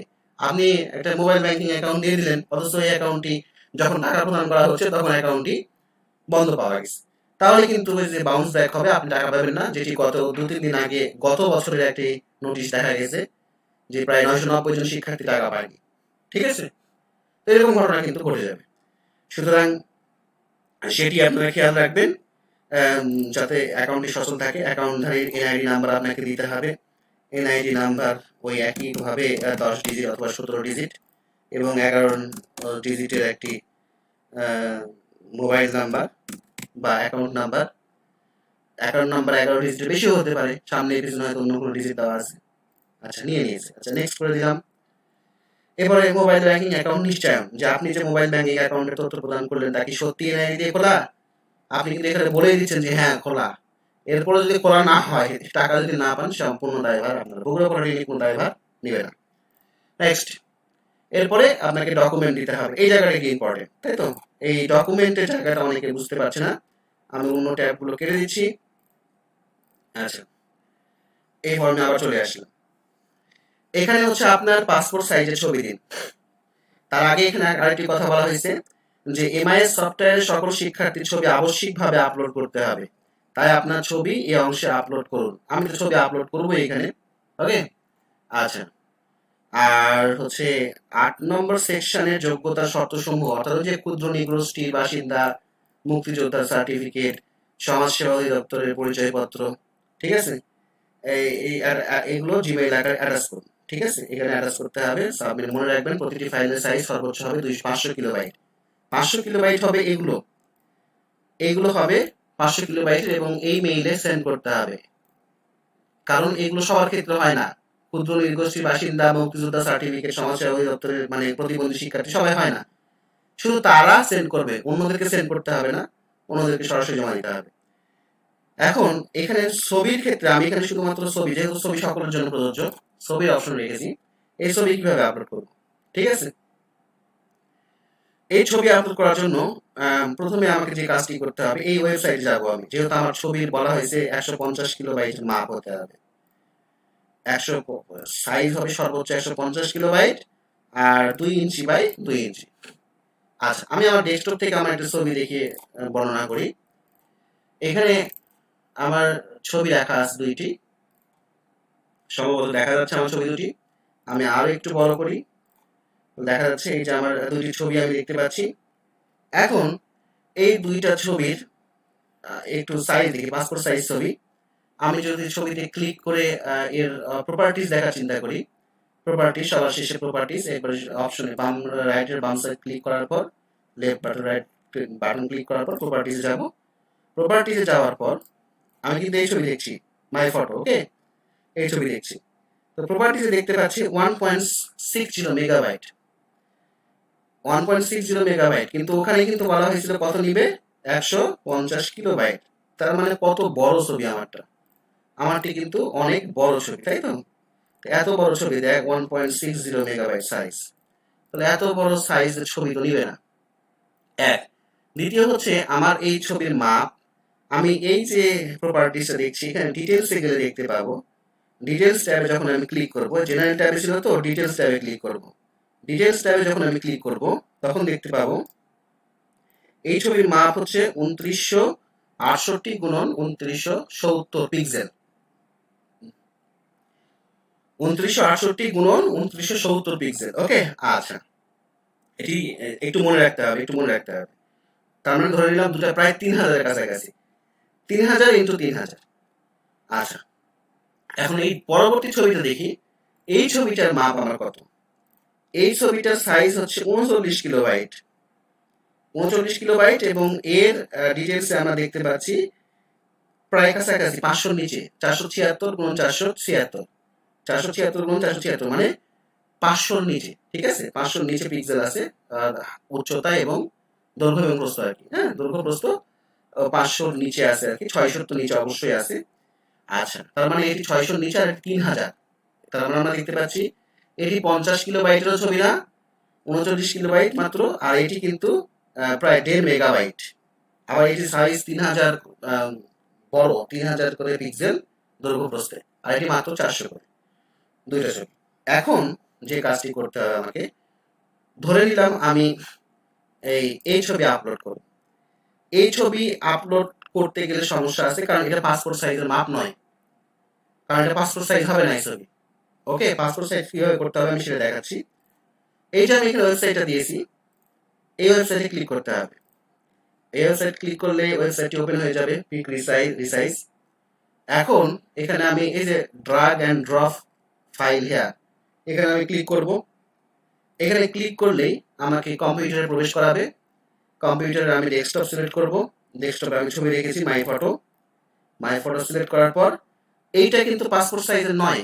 কেন পাসপোর্ট সাইজের নয় আমি একটু পরে বলছি। এটা পাসপোর্ট সাইজের চেয়ে বেশি আছে, এটাকে পাসপোর্ট সাইজ বানাবো। তাহলে এটাকে মাই ফটো ওকে কে ক্লিক করব, ওপেন করব। এটাকে ক্লিক করে ওপেন করব। ওপেন করলে এখানে আমার অল্প একটু ছবি দেখা যাবে। এটাকে কন্টিনিউ টু এডিট পিকচারে চলে যাব, কন্টিনিউ টু এডিট পিকচার। তাহলে একটু পরে এটা আপলোড হয়ে যাবে। এই দেখুন ছবিটি আপলোড হয়ে গেছে আমার। এই যে ছবিটি যে আপলোড হয়ে গেছে, এখন এই ছবিটি আমি ক্রপ করব না, ঠিক আছে, ক্রপ করব না, এগুলো কিচ্ছু করব না। আমি আরেকটি ছবিতে দেখাবো কিভাবে ক্রপ করতে হবে। আচ্ছা, এরপরে নিচে চলে যাব। এখানে select a new size of your picture. আমার সাইজ যেহেতু 3000 পিক্সেল, তার মানে 3000 পিক্সেল মানে অনেক বেশি। তাহলে এটাকে আমি প্রথমেই এই জায়গাতে ড্রপ ডাউন মেনু থেকে সিলেক্ট করব, কাস্টম সাইজে। কাস্টম সাইজে ক্লিক করব। কাস্টম সাইজে ক্লিক করার পর এখানে তখন আমাকে পিক্সেলের ওয়াইড এবং পিক্সেল হাইট দেওয়া হবে, অথবা এখান থেকে আপনি পার্সেন্টেজ করে নিতে পারেন, কিন্তু পার্সেন্টেজ করলে সমস্যা হবে। আমরা পিক্সেলে রাখবো। ওয়াইড হবে 600, হাইটও হবে 600। এটি হচ্ছে পাসপোর্ট সাইজের মাপ। ইঞ্চিতে গেলে 2 ইঞ্চি ইন্টু 2 ইঞ্চি, 2 ইঞ্চি গুণন 2 ইঞ্চি, ঠিক আছে। আচ্ছা, একটা। আর পিক্সেলে গেলে 600 ইন্টু 600 পিক্সেল। কালকে অনেকে বলেছে স্যার নাকি পারছি না, এই জন্য আমি দেখাচ্ছি আর কি। তাহলে 600 ইন্টু 600, ওয়াইডও 600, হাইটও 600 পিক্সেল। এখন একটু আগে যে আরেকটা ছবি দেখালাম আমি, এই ছবিটা কিন্তু এই ফরম্যাটে আসবে না, কেননা এর সাইজই আছে 476, হাইট এবং ওয়াইড আছে 476, কিন্তু আমি করতে যাচ্ছি 600। একে বড় করা যায় না, ছোট করা যায়। ফলে আমার যে মাপ আমি চাচ্ছি তার চেয়ে যেহেতু ছবিটা ছোট, তাই এটাকে করা যাবে না। সুতরাং আপনার যে ছবিকে পাসপোর্ট বানাবেন সেটার মাপ অবশ্যই খেয়াল করে দিবেন যে 600x600 উপরে আছে কিনা। 600x600 উপরে থাকলে যে কোনো একটা সাইড থাকলে হবে না, দুইটা সাইড থাকতে হবে। দৈর্ঘ্য এবং প্রস্থ দুটাই যখন 600x600 উপরে থাকবে তখনই আপনি এটাকে ছোট করতে পারবেন, কাটতে পারবেন। তার আগে কাটতে পারবেন না। তো যেহেতু এটা বড় আছে এই ছবিটা, তাই আমি এটাকে কাটতে পারবো। 600x600 করে নিলাম। এবার সবার শেষে এই যে এখানে image file format PNG, BMP এগুলো না দিয়ে জেপিইজি দিবেন। এখানে জেপিইজি দিবেন আপনারা। জেপিইজি দেওয়ার পর এখানে সরাসরি লিখবেন, যেহেতু 150 কিলোবাইটের নিচে, মনে আছে এই যে 150 কিলোবাইটের নিচে বলছিল, 2 ইঞ্চি ইন্টু 2 ইঞ্চি তো হয়ে গেল, কারণ আমি 600x600 করে দিয়েছি। এই যে 600x600 করে দিয়েছি মানেই 2 ইঞ্চি হয়ে গেছে। এখন এখানে বলা হয়েছে 150 কিলোবাইট, তাহলে আপনি এখানে লিখে দিবেন 150 এর নিচে লিখে দিবেন। ধরে নিলাম আমি 145 লিখে দিলাম, মানে নিচে লেখা আছে কিলোবাইট, 145 কিলোবাইট। এখন এই 150 কিলোবাইট লিখে আমি ডান করে দিব। Done and resize my picture করে দিব। আমার ছবি প্রস্তুত হয়ে গেছে। এই দেখেন নিউ, আমার অরিজিনাল ফাইল ছিল কি আর নিউ হলো কি। এটাকে আমি এখন সেভ টু ডিস্ক, এই সেভ টু ডিস্কে আমি ক্লিক করব। সেভ টু ডিস্কে ক্লিক করলে এটি আমার ডাউনলোড হয়ে যাবে। আমার কম্পিউটারে ডাউনলোড হয়ে গেছে। ঠিক আছে? আচ্ছা, ডাউনলোড হয়ে গেছে। এখন আমি ডাউনলোড কোথায় পাবো? আমার ডাউনলোড ফোল্ডারে। এটি মিনিমাইজ করে দিলাম। মাই কম্পিউটারে ডিসপ্লেসিতে গেলাম। ডিসপ্লেসিতে যাওয়ার পর এখানে এই যে আমার ডাউনলোড যে ফোল্ডার আছে সে ডাউনলোডে গেলাম। এই দেখতে পাচ্ছি আমার জিনিসটা হয়ে গেছে, ছবিটা তৈরি হয়ে গেছে। টুডে আমি কেবলই করছি এই যে রিসাইজ মাই ফটো ওকে। আমার নাম ছিল মাই ফটো ওকে, শুধু রিসাইজ নামে একটা এস জেড নামে একটা রিনেম বসে গেছে। এখন আমি বলেছি এই ছবি সরাসরি পাসপোর্ট সাইজ হয়ে গেছে, কিন্তু এটা আপলোড করা যাবে না। এটাকে আপলোড করতে গেলে কি করতে হবে? এটাকে আপলোড করার জন্য আমাকে এর রিনেম করে নিতে হবে। আমি রিনেম করার কথা বলছি। রিনেম করার ফরম্যাটটা কি বলে দিছি আমি একটু দেখে নিই। রিনেমের ফরম্যাট বলেছি যে প্রথমে থাকবে পর্ব, পর্বর পর স্পেস দিয়ে থাকবে টেকনোলজি, তারপরে শিপ, তারপরে গ্রুপ, তারপরে রোল নাম্বার। এই যে এখানে ফরম্যাটটা বলে দেওয়া আছে, এই ফরম্যাটে রিনেম করতে হবে। এখানে আমি উদাহরণ লিখে দিয়ে দিয়েছি। এই ফরম্যাট না হলে কিন্তু আমি বুঝতে পারবো না। আমার কাছে হাজার হাজার ছবি, আমি কিভাবে বুঝবো এটা আপনার কোন ছবি, তাই না? এই জন্য ছবিটা দেখতে হবে। আচ্ছা, তো আমাকে প্রথমে তাহলে আমি রিনেম করবো কিভাবে? প্রথমে পর্ব ধরে নিলাম, চতুর্থ পর্বের শিক্ষার্থী, তাহলে 4।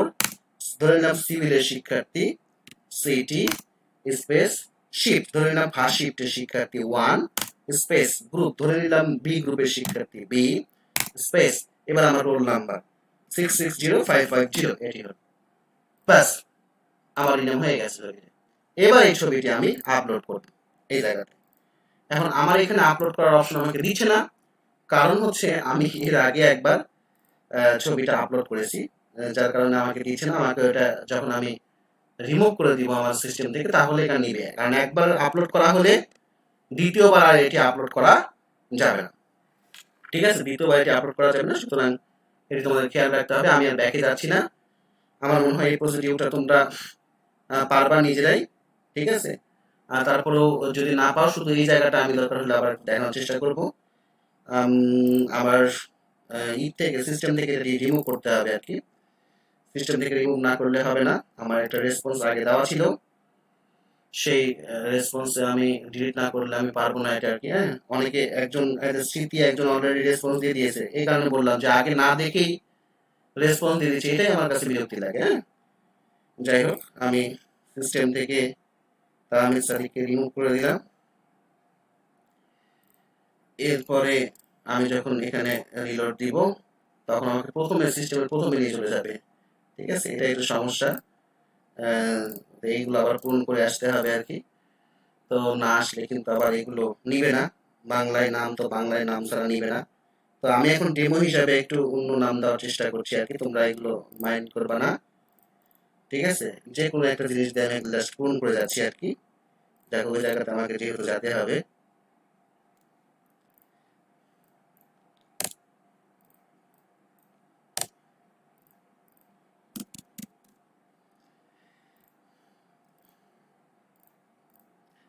তাছাড়া এটা খুব সমস্যা। এই ফিল্ড গুলো পূরণ না হলে আবার আমি ওখানে যেতে পারবো না, ঠিক আছে? এটা একটা ঝামেলার জিনিস। প্রত্যেকটা ফিল্ডই একই অবস্থা।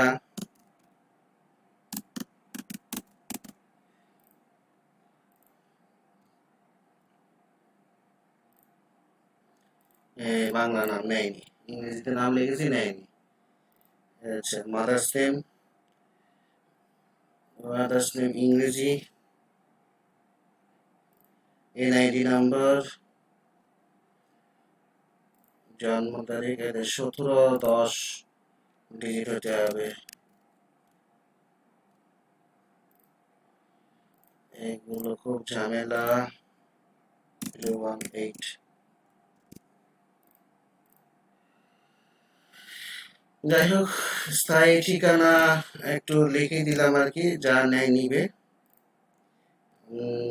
করার কিছু নেই, তোমাদেরকে একটু অপেক্ষা করতে হবে ওই জায়গাটা দেখার জন্য, কারণ ওই জায়গাটা না দেখলে তোমরা আবার পারবে না।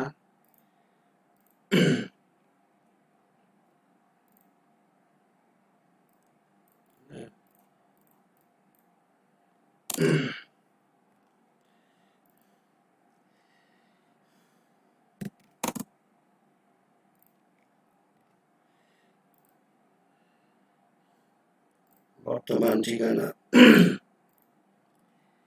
বর্তমান ঠিকানাও লিখতে হবে। আমি সেম জিনিস দিয়ে পূরণ করে যাচ্ছি তোমাদেরকে খালি দেখানোর জন্য।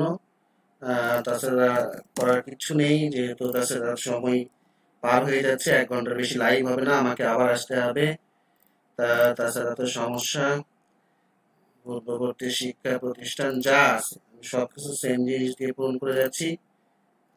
তোমরা তো আগে দেখিয়ে নিয়েছো, এটা আবার ফাইনাল ধরে নিবে না, এটা আবার এটি আবার খেয়াল রাখবা যে তাছাড়া আবার সমস্যা। অনেকে মনে করবে স্যার এভাবে পূরণ করছে, এভাবে মনে পূরণ করতে হবে, এটা কোনো কথা নয়।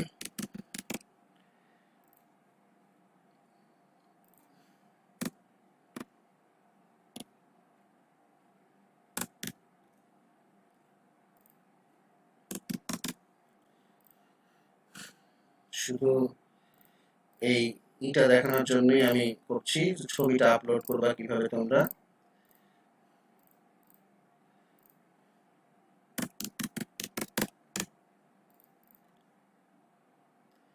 অভিভাবকের তথ্য, এর নামগুলো দিতে হবে, গার্জিয়ান নেম, জন্ম তারিখ। কোনো একটা ফিল্ড না নিলেই কিন্তু সমস্যা।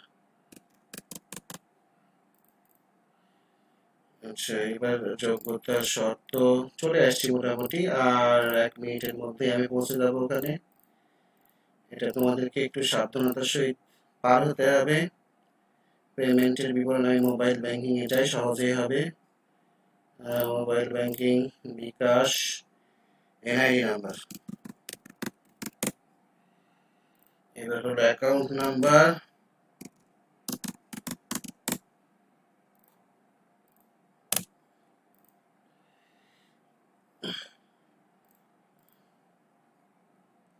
এই যে দেখো চলে আসছি।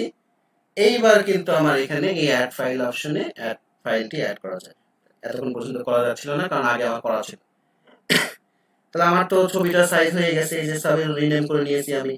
এখন এখানে আমি অ্যাড ফাইলে ক্লিক করব। অ্যাড ফাইলে ক্লিক করার পর এখানে যে আপলোড আছে, মাই ড্রাইভ আছে এবং প্রিভিয়াস সিলেক্টেড আছে, আমি এখানে আপলোড থাকবে।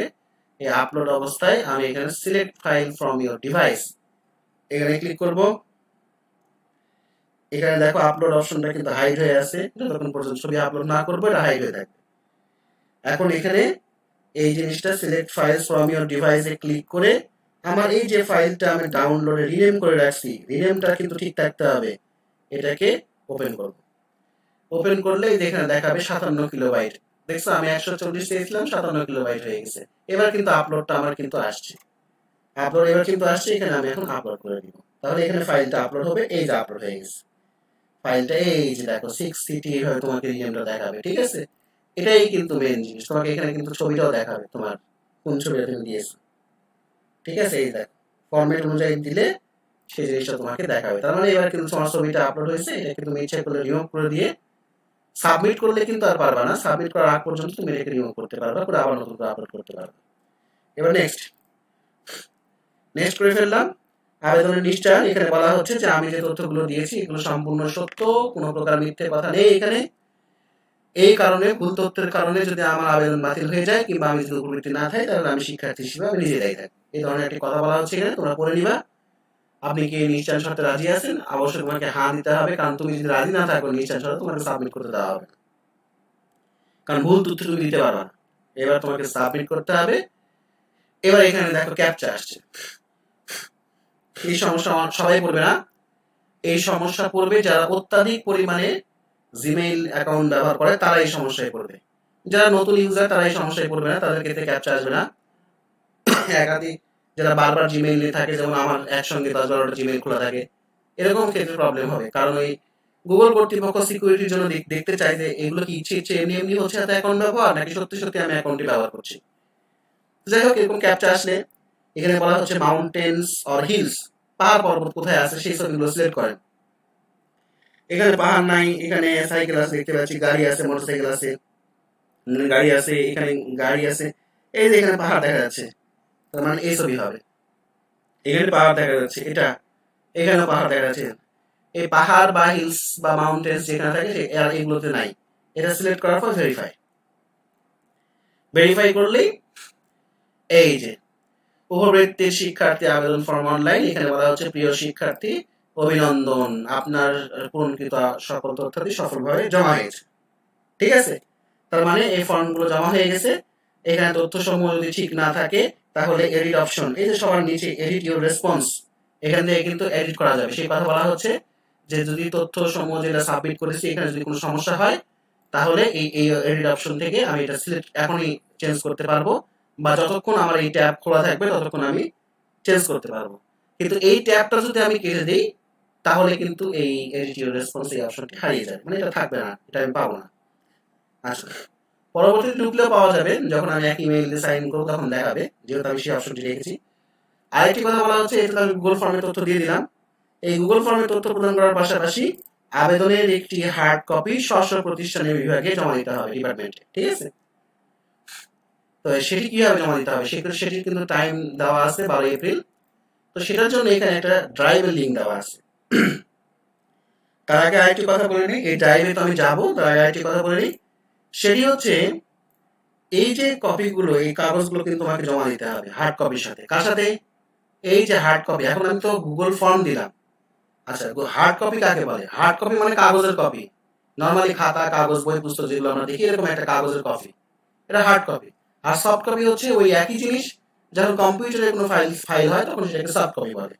তো আমাকে এই সফট কপি থেকে আমরা হার্ড কপি বানাবো, কারণ সফট কপি থেকে হার্ড কপি এই কারণে বানাবো যে এখানে আমাকে ফর্মটা তৈরি করা আছে।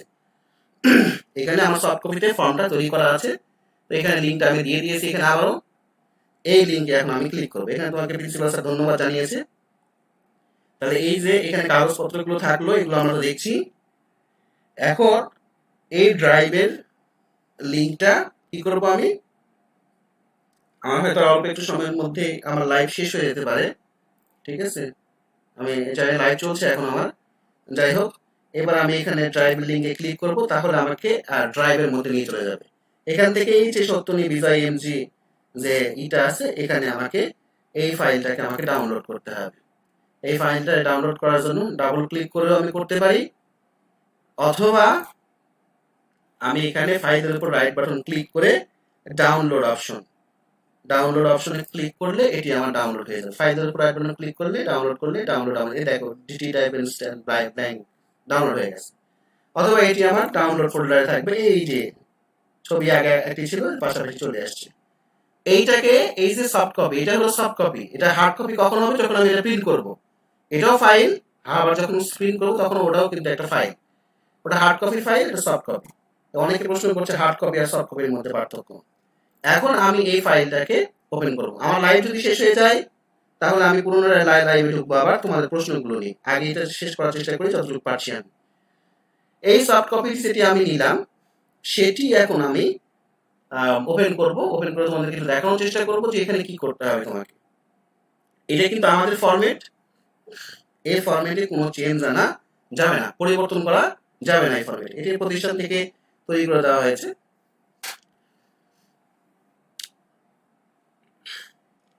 ওপেন হচ্ছে, এই যে ওপেন হয়ে গেছে। অ্যানা বলে রিডিং করে নিলাম, কারণ আমি যেহেতু ডাউনলোড করেছি অ্যানা বলে রিডিং করে নিলাম। আচ্ছা, এই যে আমার এটি ওপেন হয়ে গেছে।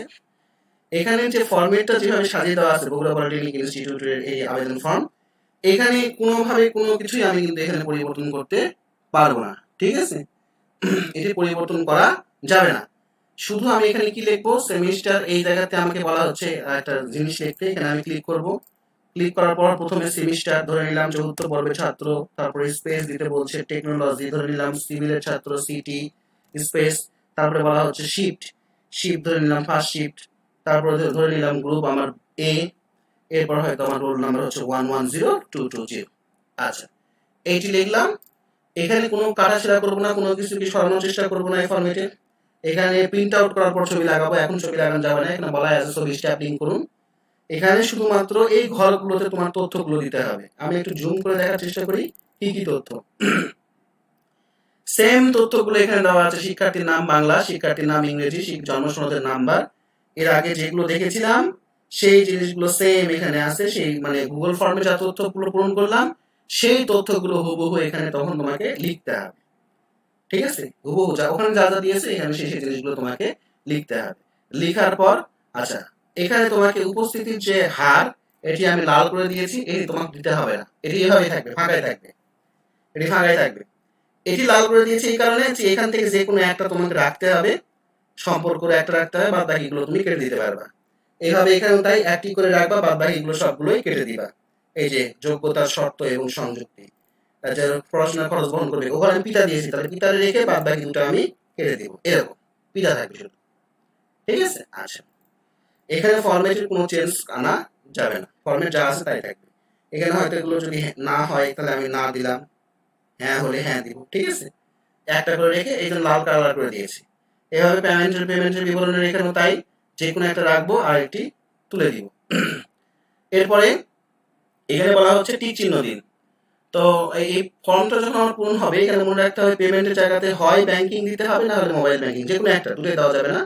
যে কোনো একটা দিলেই হবে। যেটা আমি ওই জায়গাতে ফর্মে দিয়েছি গুগল ফর্মে, সেটা এখানে দেবো আমি। ওখানে মোবাইল ব্যাংকিং দিলে মোবাইল ব্যাংকিং তথ্য দিব, ওখানে ব্যাংকের ইনফরমেশন দিলে ব্যাংকের ইনফরমেশনগুলো আমি এখানে দিব।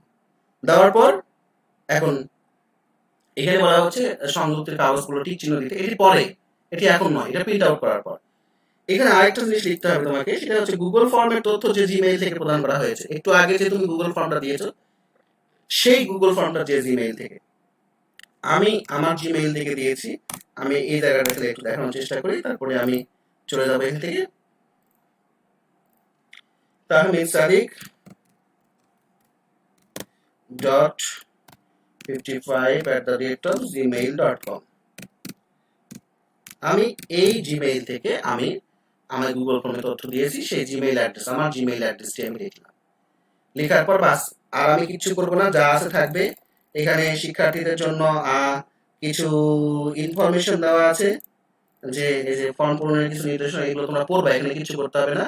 এখন এই যে সফট কপিটা, এটা তোমাকে কম্পিউটারে প্রিন্ট করতে হবে। এপিট ওপিট, এপিট ওপিট তোমাকে প্রিন্ট করতে হবে A4 সাইজের পেজে, যে কোনো প্রকার A4 সাইজের পেজে এপিট ওপিট প্রিন্ট করে নিবা যে কোনো একটা দোকান থেকে। দোকান থেকে প্রিন্ট আউট করার পর এই জায়গাতে তুমি স্বাক্ষর দিবা। এই যে আবেদনকারী স্বাক্ষর বলা আছে, তার উপরে এই জায়গাতে ফাঁকা ঘরটা আছে, প্রিন্ট করার পর এই জায়গা ফাঁকা থাকবে।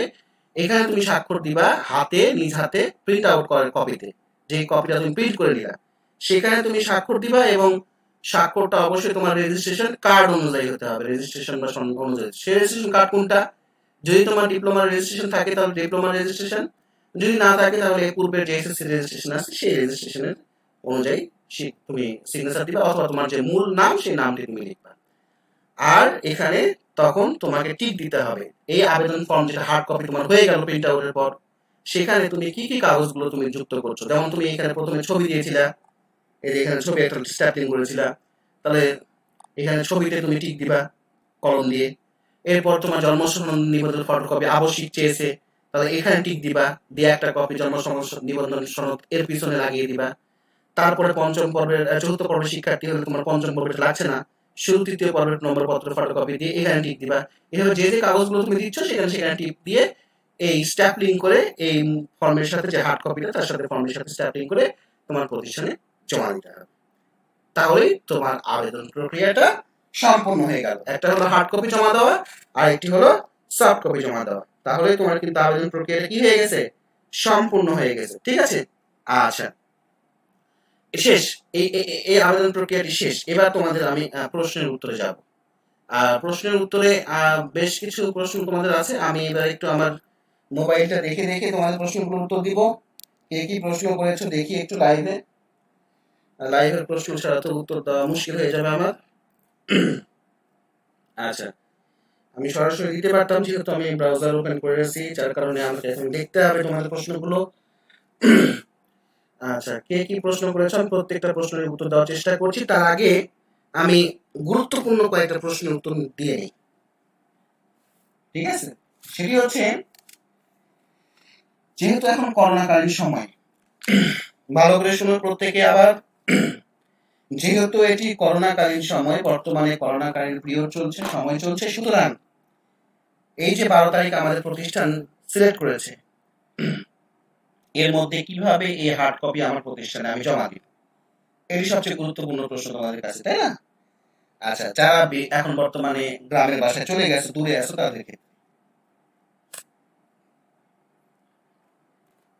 সেক্ষেত্রে আমি যেটি বলবো সেটি হচ্ছে,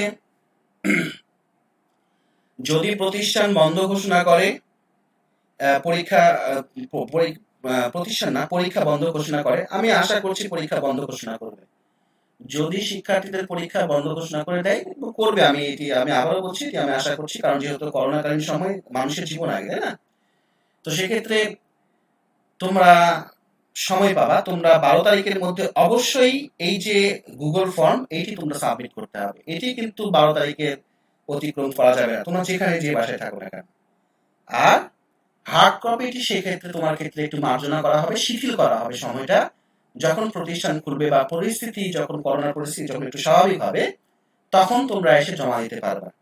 এর মাঝে যদি প্রতিষ্ঠান মনে করে যে তোমাদের এই সফট কপি হার্ড কপি প্রয়োজন, সেক্ষেত্রে তোমাদেরকে পরবর্তীতে এই যে হার্ড কপিগুলো তোমরা প্রস্তুত করে রাখছো, সেগুলো সবসময় প্রস্তুত করে রাখবা। সেটা তোমাকে প্রতিষ্ঠান যে কোনো মুহূর্তে নোটিশের মাধ্যমে, কুরিয়ার সার্ভিসের মাধ্যমে হতে পারে বা ডাকযোগে হতে পারে, এটি কিন্তু প্রতিষ্ঠান তোমার কাছে নিতে পারে।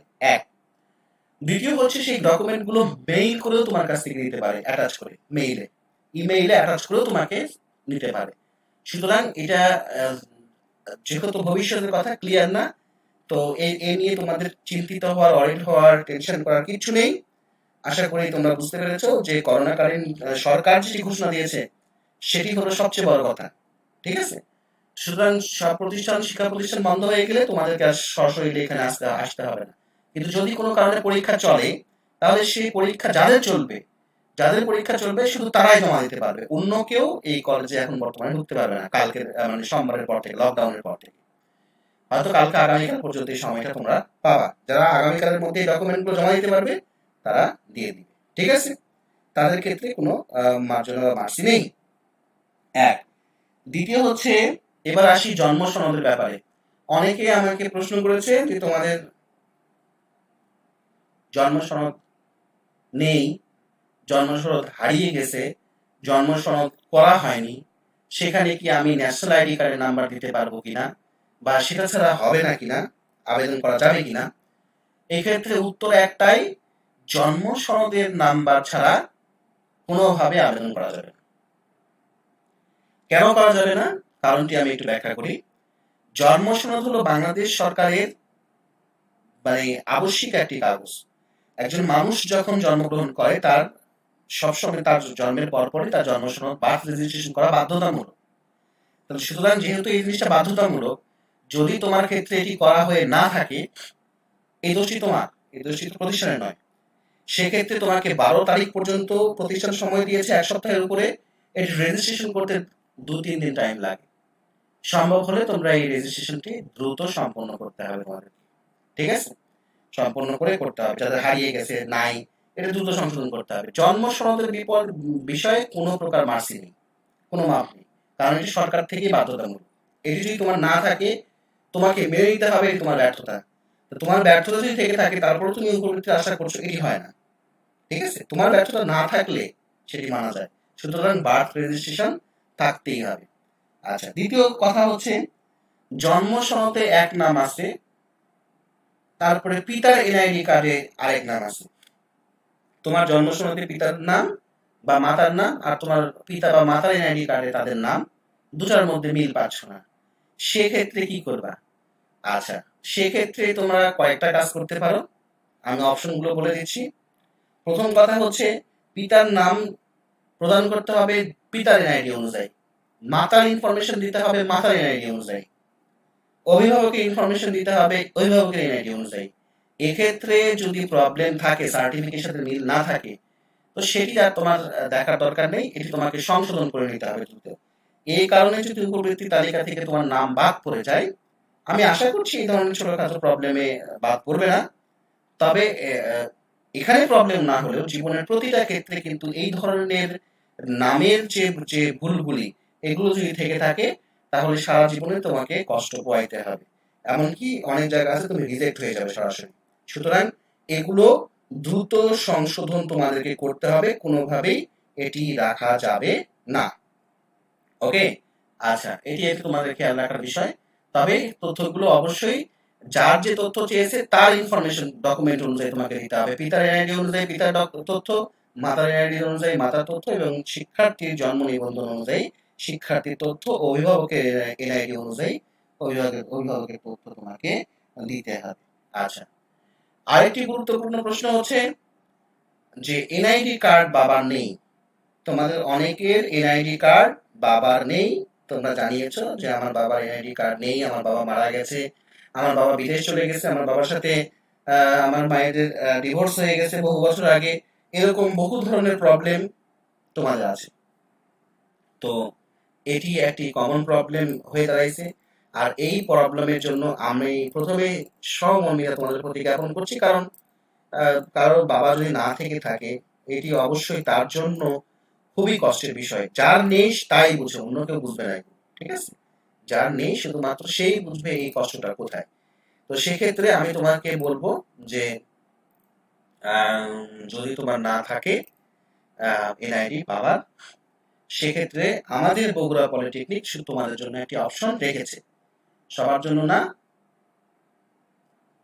সব প্রতিষ্ঠান বা অন্য প্রতিষ্ঠান কি করছে আমি জানি না, আমি শুধু জানি আমার বগুড়া পলিটেকনিকের সিদ্ধান্তগুলো, আমি সেটি তোমাকে জানাচ্ছি। সেটি হচ্ছে তোমার যদি বাবার এনআইডি কার্ড একান্ত পক্ষেই নিতান্তই তোমার যদি দেওয়া সম্ভব না হয়, তবে তুমি ওই এনআইডির জায়গাতে 00 দিয়ে পূরণ করে রাখবা। নাম তো থাকবে, নাম তো আছে, নাম তো তোমাকে দিতেই হবে। পিতার নাম, পিতা মারা গেলেও পিতার নাম তোমাকে দিতে হবে, কিন্তু এনআইডির জায়গাতে সব 0 করে রাখবা। আমি আবারও বলছি, এনআইডির জায়গাতে সব 0 রেখে তুমি পূরণ করবা। কিন্তু এতেই কিন্তু তোমার কাজ শেষ হয়নি। তুমি যে ইউনিয়ন, তুমি যে ইউনিয়নের বাসিন্দা, সেই ইউনিয়নের চেয়ারম্যান, মেম্বার নয়, আমি আবারও বলছি মেম্বার নয়, সেই ইউনিয়নের চেয়ারম্যান। তুমি যে ইউনিয়নের বাসিন্দা, স্থায়ী বাসিন্দা, সেই ইউনিয়নের চেয়ারম্যান, অথবা তুমি যদি পৌরসভা কিংবা সিটি কর্পোরেশনের এলাকার বাসিন্দা হয়ে থাকো, তাহলে তোমার ওখানকার যিনি কাউন্সিলর, সেই কাউন্সিলরের কাছ থেকে তোমাকে একটা প্রত্যয়ন পত্র সংগ্রহ করতে হবে। সেই প্রত্যয়ন পত্র প্রতিষ্ঠানে তোমাকে জমা দিতে হবে, এবং সেই প্রত্যয়ন পত্রতে তোমাকে এইভাবে লেখা থাকবে যে তোমার বাবা মারা গেছে এত সালে, হ্যাঁ, তো তোমার মঙ্গল কামনা করছে, এই ধরনের একটা প্রত্যয়ন পত্র তারা দিবে। ঠিক আছে, কেননা তোমার বাবা যে মারা গেছে বা তোমার বাবা যে নেই বা তোমার বাবার যে ডিভোর্স হয়ে গেছে, এই তথ্য কিন্তু প্রতিষ্ঠান জানে না। সুতরাং তুমি কিন্তু এই ইনফরমেশনটা তোমার এলাকার যিনি চেয়ারম্যান কিংবা তোমার এলাকার যিনি কাউন্সিলর, তিনি কিন্তু ঠিকই জানেন। সুতরাং তার কাছ থেকে এই প্রত্যয়ন পত্রটা নিয়ে এসে জমা দিতে হবে, আর এনআইডি জায়গাতে সেই জায়গাতে 00 লিখে রাখতে হবে। কিন্তু কোনোভাবেই ওই জন্ম নিবন্ধন কারণ নাম্বার বা ওই পিতার জায়গাতে অন্য কারো ইনফরমেশন দেওয়া যাবে না। এটি হচ্ছে রং ইনফরমেশন। নেই সেটি আমরা বুঝবো, কিন্তু রং বা ভুল তথ্য তোমাকে প্রদান করা যাবে। ঠিক আছে, আমার মনে হয় এই বিষয়টা তোমরা ক্লিয়ার হয়ে গেছো, যে যাদের এই ক্ষেত্রে এই প্রবলেমটা আছে তারা এই কাজটি করবে। এটা কষ্ট হবে, দেখো তোমার একটু কষ্ট হবে, এটা মানতে হবে, ঠিক আছে, কিন্তু তার প্রতিষ্ঠান তোমাকে সুযোগ দিচ্ছে এবং তোমাকে প্রতিষ্ঠান চেষ্টা করবে তোমাকে সিলেকশনও রাখা হয়, এই কারণে, কারণ এটা তোমার জন্য, আমরা জানি যে তোমার জন্য এটি একটি কষ্টের বিষয়। সুতরাং এই দিক থেকে বগুড়া পলিটেকনিক তোমাদেরকে সর্বাত্মক সাপোর্ট দিবে। আমি আবারও বলছি, যারা রেফার খেয়েছো বা ফর্ম ফেল করেছো, তারা ফর্মটি পূরণ করবা, ঠিক আছে। আচ্ছা, এখন আমি কিছু প্রশ্ন কথা বলছি। স্যার, হার্ড কপিতে হাতে লিখবো না কম্পিউটারে লিখবো? ওকে, হার্ড কপি তোমাকে অবশ্যই কম্পিউটার টাইপ করতে হবে, কেননা হাতে লেখা অ্যাকসেপ্ট করছি না এই কারণে যে হাতে লিখলে অনেক সময় অনেকের লেখা ধরা যায় না, ফলে তথ্যের একটা বিভ্রান্তি হতে পারে। আর এই টাকা যেহেতু সরকার থেকে দেওয়া হবে, সুতরাং সরকারি ফান্ডের সকল হিসাবের মতো তোমাকে এখানে এইভাবে তোমাকে প্রদান করতে হবে, যার কারণে এই সঠিক তথ্য প্রদানের জন্য তোমাকে ই করতে হবে। নীল তুষার লিখেছে, স্যার বর্তমান ঠিকানাতে কি ম্যাসের ঠিকানাটা দিব? হ্যাঁ, দেওয়া যাবে। মুক্তাদির খন্দকার লিখেছে, আমাদের তো 2020 ইয়ারে এক্সাম হয়নি, তাইলে আমরা কি 2019 দিব? যখন হয়েছে তখন দিবা। কম্পিউটার টেকনোলজি কি সিএমটি কি? হ্যাঁ, কম্পিউটার টেকনোলজি অবশ্যই সিএমটি, কিন্তু সেটা তোমার হার্ড কপিতে যে আমি উপর দিকে লিখলাম সেটি তোমরা লিখতে পারো ওখানে। সিএমটি হলে, কম্পিউটার হলে সিএমটি, ট্যুরিজম হলে টিএইচ, মাইনিং হলে এমএমএসটি, এরকম। আমান খান লিখেছে, সিরিয়াল নাম্বার 50 সহ তার আগে হইলে এ গ্রুপ, এই কারণ থেকে এটা হয়তো তোমাকে পরামর্শ দিয়েছে। এক মহিউদ্দিন লিখেছে, অনলাইনে আবেদন কি শুধু বগুড়া পলিটেকনিকের করতে হবে নাকি সব পলিটেকনিকের? অনলাইনে আবেদন আমরা বগুড়া পলিটেকনিক সিদ্ধান্ত নিয়েছি দুইভাবে নিব, অন্য প্রতিষ্ঠান কি করছে সে তার প্রতিষ্ঠানের ব্যাপার। এই তারিখ বিষয়ে আমরা 12 তারিখ নির্ধারণ করেছি বলেই সব প্রতিষ্ঠান যে 12 তারিখ হবে এমন কিন্তু নয়, এটা নিজ নিজ প্রতিষ্ঠান সিদ্ধান্ত নেবে। আরেকটি বিষয় যে রাজিকুল ইসলাম লিখেছে যে আমার সিরিয়াল 2, তাহলে আমার রোল কিভাবে পূরণ করব? রোল নাম্বারের বিষয়ে আমরা এর আগে একটি পোস্ট দিয়েছিলাম আমাদের অফিসিয়াল পেজে, সেই অফিসিয়াল পেজ থেকে রোল নাম্বার তোমাদেরকে দেখে নিতে হবে। সিয়াম লিখেছে, ভিজিটিআই থেকে ট্রান্সফার করে দিয়েছিল, কিন্তু আমি 7 ডিজিট রোলটা পাই নাই, এখন কলেজ গেলে কি পাওয়া যাবে? কলেজের রেজিস্ট্রার সেকশনে তুমি যোগাযোগ করে দেখতে পারো, ইনশাআল্লাহ তোমার রোল অবশ্যই আছে। আর অনেকে বলেছে গতবারের সিরিয়াল নাম্বারের পোস্ট অনুযায়ী আমার রোল এত, তাহলে রোল কত দিব? আর 8 ডিজিট করতে হবে, 8 ডিজিট করার জন্য যা যা প্রয়োজন তাই করতে হবে, সামনে যতগুলো জিরো দেওয়া প্রয়োজন সেগুলো দিতে হবে। সাকিব, তোমাকে অসংখ্য ধন্যবাদ, তুমি অনেকগুলো প্রশ্নের উত্তর আমার হয়ে তুমি দিয়ে দিচ্ছ। আসলে তোমাদের মতো কিছু শিক্ষার্থীকে পেয়ে আমরা আসলে গর্বিত, আমাদের কাজ অনেক কমে যায়। মেহেদি হাসান লিখেছে, যাদের রেফার্ড আছে তারা কি করবে? অবশ্যই তারা আবেদন করবে, আমি আগেই বলেছি। এরপর লিখেছে যে ভাই ট্রান্সফার নিছিলাম, রোল এখন কলেজ গেলে কি দিবে রোল? কেউ জানলে একটু বলেন। আমি অবশ্যই বলেছি যে যেহেতু করোনাকালীন সময় যদি প্রতিষ্ঠান বন্ধ হয়ে যায় তাহলে কিছু করার থাকবে না, কিন্তু না হলেও তোমরা চেষ্টা করবে পোস্টটা আবার দেখতে, পোস্টটা খুঁজলেই পাবা, অফিসিয়াল পেজে পোস্টটা দেওয়া আছে রোল নাম্বারে, সেখানে পাবা। আর এরপর যদি সমস্যা হয় তোমরা আমাকে পার্সোনালি মেসেজ দিবা, যদি ওখানে না থাকে, কিন্তু ওই লিস্টে যদি থাকে আর যদি মেসেজ দাও তাহলে কিন্তু আমার জন্য এটি কষ্টকর হয়ে যাবে। আর হচ্ছে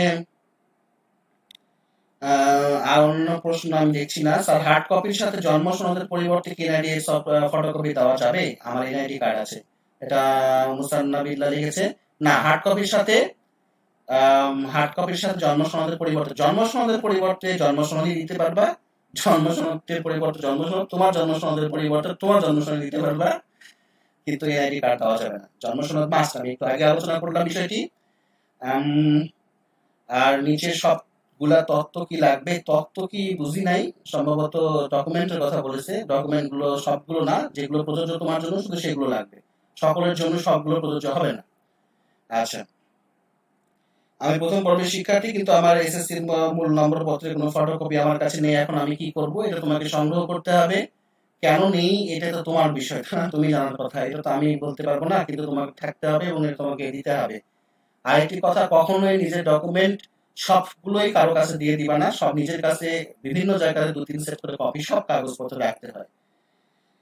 আমার স্যার সার্টিফিকেট এবং জন্ম সনদের মিল নেই, সেক্ষেত্রে কি করব? স্যার, সার্টিফিকেট জন্ম সনদের মিল না থাকলে এটি সংশোধন তোমাকে করে নিতে হবে দ্রুতই, যদিও বা আবেদনের সময় তোমাকে জন্ম সনদ অনুযায়ী পূরণ করে দিতে হবে, পরবর্তী তুমি এটা ঠিক করে নিবা, না হলে কিন্তু সমস্যায় পড়বা। আচ্ছা স্যার, আমার জন্ম নিবন্ধন 10 বা 17 ডিজিটের নাম্বার নাই, আমি কি করব? জন্ম নিবন্ধন তো 17 বা 10 ডিজিটের নাম্বার যদি না হয়, 17 ডিজিটের নাম্বার না হলে বামে শূন্য দিয়ে 17 ডিজিট করে নেবে। ভাই আমাদের 7 ডিজিট রোলটা গ্রুপে পোস্ট দিবেন প্লিজ। তার মানে দেখো কতটা কেয়ারলেস অনেক স্টুডেন্ট। আর গুরুত্বপূর্ণ প্রশ্ন আমি দেখতে পাচ্ছি না, তোমাদের গুরুত্বপূর্ণ প্রশ্ন করলে নিচে সরাসরি লিখো, আমি রিপ্লাই দিব। স্যার আমি প্রথম পর্বের শিক্ষার্থী, কিন্তু কোনো ফটোকপি আমার কাছে নেই। আর আমি এই উত্তরটি দিয়েছি। আমার সমস্যা হচ্ছে আমার বাবার এনআইডি কার্ড নেই এবং আমার জন্ম নিবন্ধন কার্ড নেই। সেক্ষেত্রে আমার করণীয় কি? আমি উত্তর এটি দিয়েছি যে বাবার এনআইডি কার্ড যদি না থাকে সেক্ষেত্রে 00 লিখে এবং তোমার ওই এলাকার যে চেয়ারম্যান অথবা কমিশনার তার কাছ থেকে প্রত্যয় নিয়ে জমা দিতে হবে। আর জন্ম নিবন্ধন কার্ড নেই সেটি তোমার নিতান্তই তোমার সমস্যা। পারলে দ্রুত এটি জন্ম নিবন্ধন করে ফেলে আম, এই কার্ড নাম্বারটি দাও, এবং দরকার হলে তোমার সেই এলাকাতে বলো যে আমাদের এরকম চিঠি দিয়েছে, আমাদেরকে দ্রুত এই জন্ম নিবন্ধন দিতে হবে। এনআইডি বিষয়ে আমি প্রশ্নের উত্তর দিয়ে দিয়েছি। কম্পিউটার লিখতে হবে কিনা এগুলো দিয়ে দিয়েছি। যে ছবি দিব ওটা কি ফোনের ক্যামেরা দিয়ে তোলা যাবে কিনা? আচ্ছা গুড। ইশরাক সাইফ লিখেছে, স্যার অনলাইনে ফর্মে যে ছবি দিব ওটা কি ফোনের ক্যামেরা দিয়ে তুলে দেওয়া যাবে কিনা? আচ্ছা, অনলাইনের ফর্মে যে ছবি দিবা ওটা যদি পাসপোর্ট হয় অবশ্যই তুমি ক্যামেরা দিয়ে, তোমার ক্যামেরা এখন তো ভালো ভালো ক্যামেরার মোবাইল আছে তোমাদের কাছে, তুমি অবশ্যই ওটা তুলতে পারো, কিন্তু পাসপোর্ট সাইজের যে নীতিমালাগুলো সেটা তোমাকে মানতে হবে। ঠিক আছে? কেমন? আমি একটু বলি। গতদিন ডেমো ফর্মের আমি একটু উদাহরণ তোমাদেরকে দেখাই, একটু স্ক্রিনে খেয়াল করো। আমি দেখতে পাচ্ছ এখানে বয়েজ এবং গার্লস দুই ধরনের দুজনেরই আমার কাছে ছবি আছে। ডেমো আমি গার্লসদের দেখাচ্ছি না, বয়েজদের দেখাচ্ছি যারা ডেমো ফর্ম পূরণ করেছিল। তো সেখানে দেখো এক একজনের ছবির যে অবস্থা, সেই ছবির অবস্থাটা আমি একটু তোমাদেরকে দেখানোর চেষ্টা করব। আহ, আমি একটু বড় করে দেখানোর চেষ্টা করছি। দেখো এই ছেলেটা খেয়াল করে দেখো, পিছন দিকে কিন্তু ব্যাকগ্রাউন্ডটা কিন্তু একটা স্থানের ব্যাকগ্রাউন্ড, এগুলো চলবে না, ফ্রেশ ব্যাকগ্রাউন্ড হতে হবে। ঠিক আছে? এর ছবিটা অনেক পুরাতন, ঝাপসা, এ চলবে না। এরপরে খেয়াল করে দেখো, হয়তো তোমরা লজ্জা পাচ্ছ ছবিগুলো দেখে। এই ছেলের যে পাসপোর্ট সাইজ ছবি দিয়েছে এটা তো কোনোদিনই আপলোড আমরা করবো না, এটা আমার তোমাকে খেয়াল রাখতে হবে। এই জিনিসগুলো আমরা যেহেতু সফটওয়্যার সরকারের কাছে প্রদান করব, আমাদের মান সম্মান প্লিজ তোমরা খেও না, বগুড়া পলিটেকনিকের মান সম্মান খেও না এই ধরনের ছবি দিয়ে। গেঞ্জি পরা ছবি দিয়েছে, এগুলো পাসপোর্টের সাথে যায় না, পাসপোর্ট আকারের ছবি। ঠিক আছে? তারপরে এই দেখো পিছনে ব্যাকগ্রাউন্ড ঠিক নেই। এই পাঞ্জাবি পরেছে, পাঞ্জাবি পরা দেওয়া যেতে পারে, পিছনে ব্যাকগ্রাউন্ড নীল করেছে, এটা করা যেতে পারে, এটা ঠিক আছে ছবি, এটা এগুলো ঠিক আছে। আম, এই ছবিটা কিন্তু 6 মাসের মধ্যে নয়, পুরাতন ছবি, এই ধরনের ছবি দেওয়া যাবে না। এই যে ব্যাকগ্রাউন্ডের অবস্থা, এই যে দেখো বাঁকা হয়ে ছবি তুলেছে, এরকম বাঁকা হয়ে ছবি তোলা যাবে না। এই যে পিছনে বালির রাজ্য, এগুলো এগুলো ছবি কিন্তু একটা একসেপ্টেবল নয়। ঠিক আছে? আচ্ছা, এই যে ফোনের ক্যামেরা দিয়ে তুলেছে, যদিও বা পাসপোর্টের নীতিমালায় বলা হচ্ছে যে পিছনে কোনো শেড থাকা যাবে না। এরকম এক একজনের ছবি দেখলে তোমরা নিজেরাই হাসবা যে আসলে ছবির যে কি অবস্থা হয়ে আছে। একবার আমি এক নজর দেখানোর চেষ্টা করি। তোমরা হয়তো মনে করছো যে প্রতিষ্ঠান এগুলো দেখে না, প্রতিষ্ঠান এগুলো সব দেখে। সুতরাং কোনো প্রতিষ্ঠানে যখন অফিসিয়ালি ডকুমেন্ট প্রেরণ করবা তখন অবশ্যই তোমাকে সাবধান হতে হবে তুমি কি ডকুমেন্ট প্রদান করছো। ঠিক আছে? কারণ এখানে আমি একটা ছবি দেখাবো, কে করেছে এগুলো সব ডকুমেন্ট আমাদের কাছে আছে। ঠিক আছে? এই কাজগুলো এগুলো বগুড়া পলিটেকনিক ইনস্টিটিউটে কখনো একসেপ্ট করে না। এই দেখো, সে একটা ছবি হিসেবে দিয়েছে, একটা পরিষ্কার সে ত্রাণ বিতরণ করছে, সেই ছবি সে আপলোড দিয়েছে। পাসপোর্টের জায়গাতে সে হলো একটা ন্যাশনাল আইডি কার্ড জমা দিয়েছে এখানে। এইভাবে দেখা যাচ্ছে যে আর আবার একজন দেখো একটু ছোট বাচ্চা, দেখো এই ছবিটা দেখো এইভাবে দিয়েছে, এরকম ভাবে ছবি হয় না, এগুলো ছবি তোমাকে ক্রপ করতে হবে। ঠিক আছে? এরকম এই ছবিটা যদি হয় এই ছবি তোমাকে ক্রপ করে তারপরে করতে হবে। ঠিক আছে? তো এরকম এগুলো তোমরা খেয়াল রাখবা। এরকম আবার ইয়ারকি ফাজলামি প্রতিষ্ঠানের সাথে চলে না। বন্ধু বান্ধব ভিন্ন জিনিস। আর যতই ডেমো ফর্ম আপলোড হোক না কেন, দরকার হলে তুমি সাবমিট করবা না। আর সাবমিট যদি করো তাহলে অরিজিনাল একটা ছবি দিয়ে দেখো, ক্লাস করছে সেই ছবি দিয়েছে। ঠিক আছে? বগুড়া পলিটেকনিক থেকে অধ্যয়নরত সনদপত্র নিয়েছে, সেটা সে পাসপোর্ট আকারে ব্যবহার করছে। যে কোনো একটা ছবি দিয়ে সে আসলে এটা পূরণ করে দেখানোর চেষ্টা করেছে। এই হলো অবস্থা এক একজনের ছবির। এখানে 60% ছবি আমি দেখেছি ভুল। এইগুলো চলবে না, এগুলো ছবি কিন্তু চলবে না।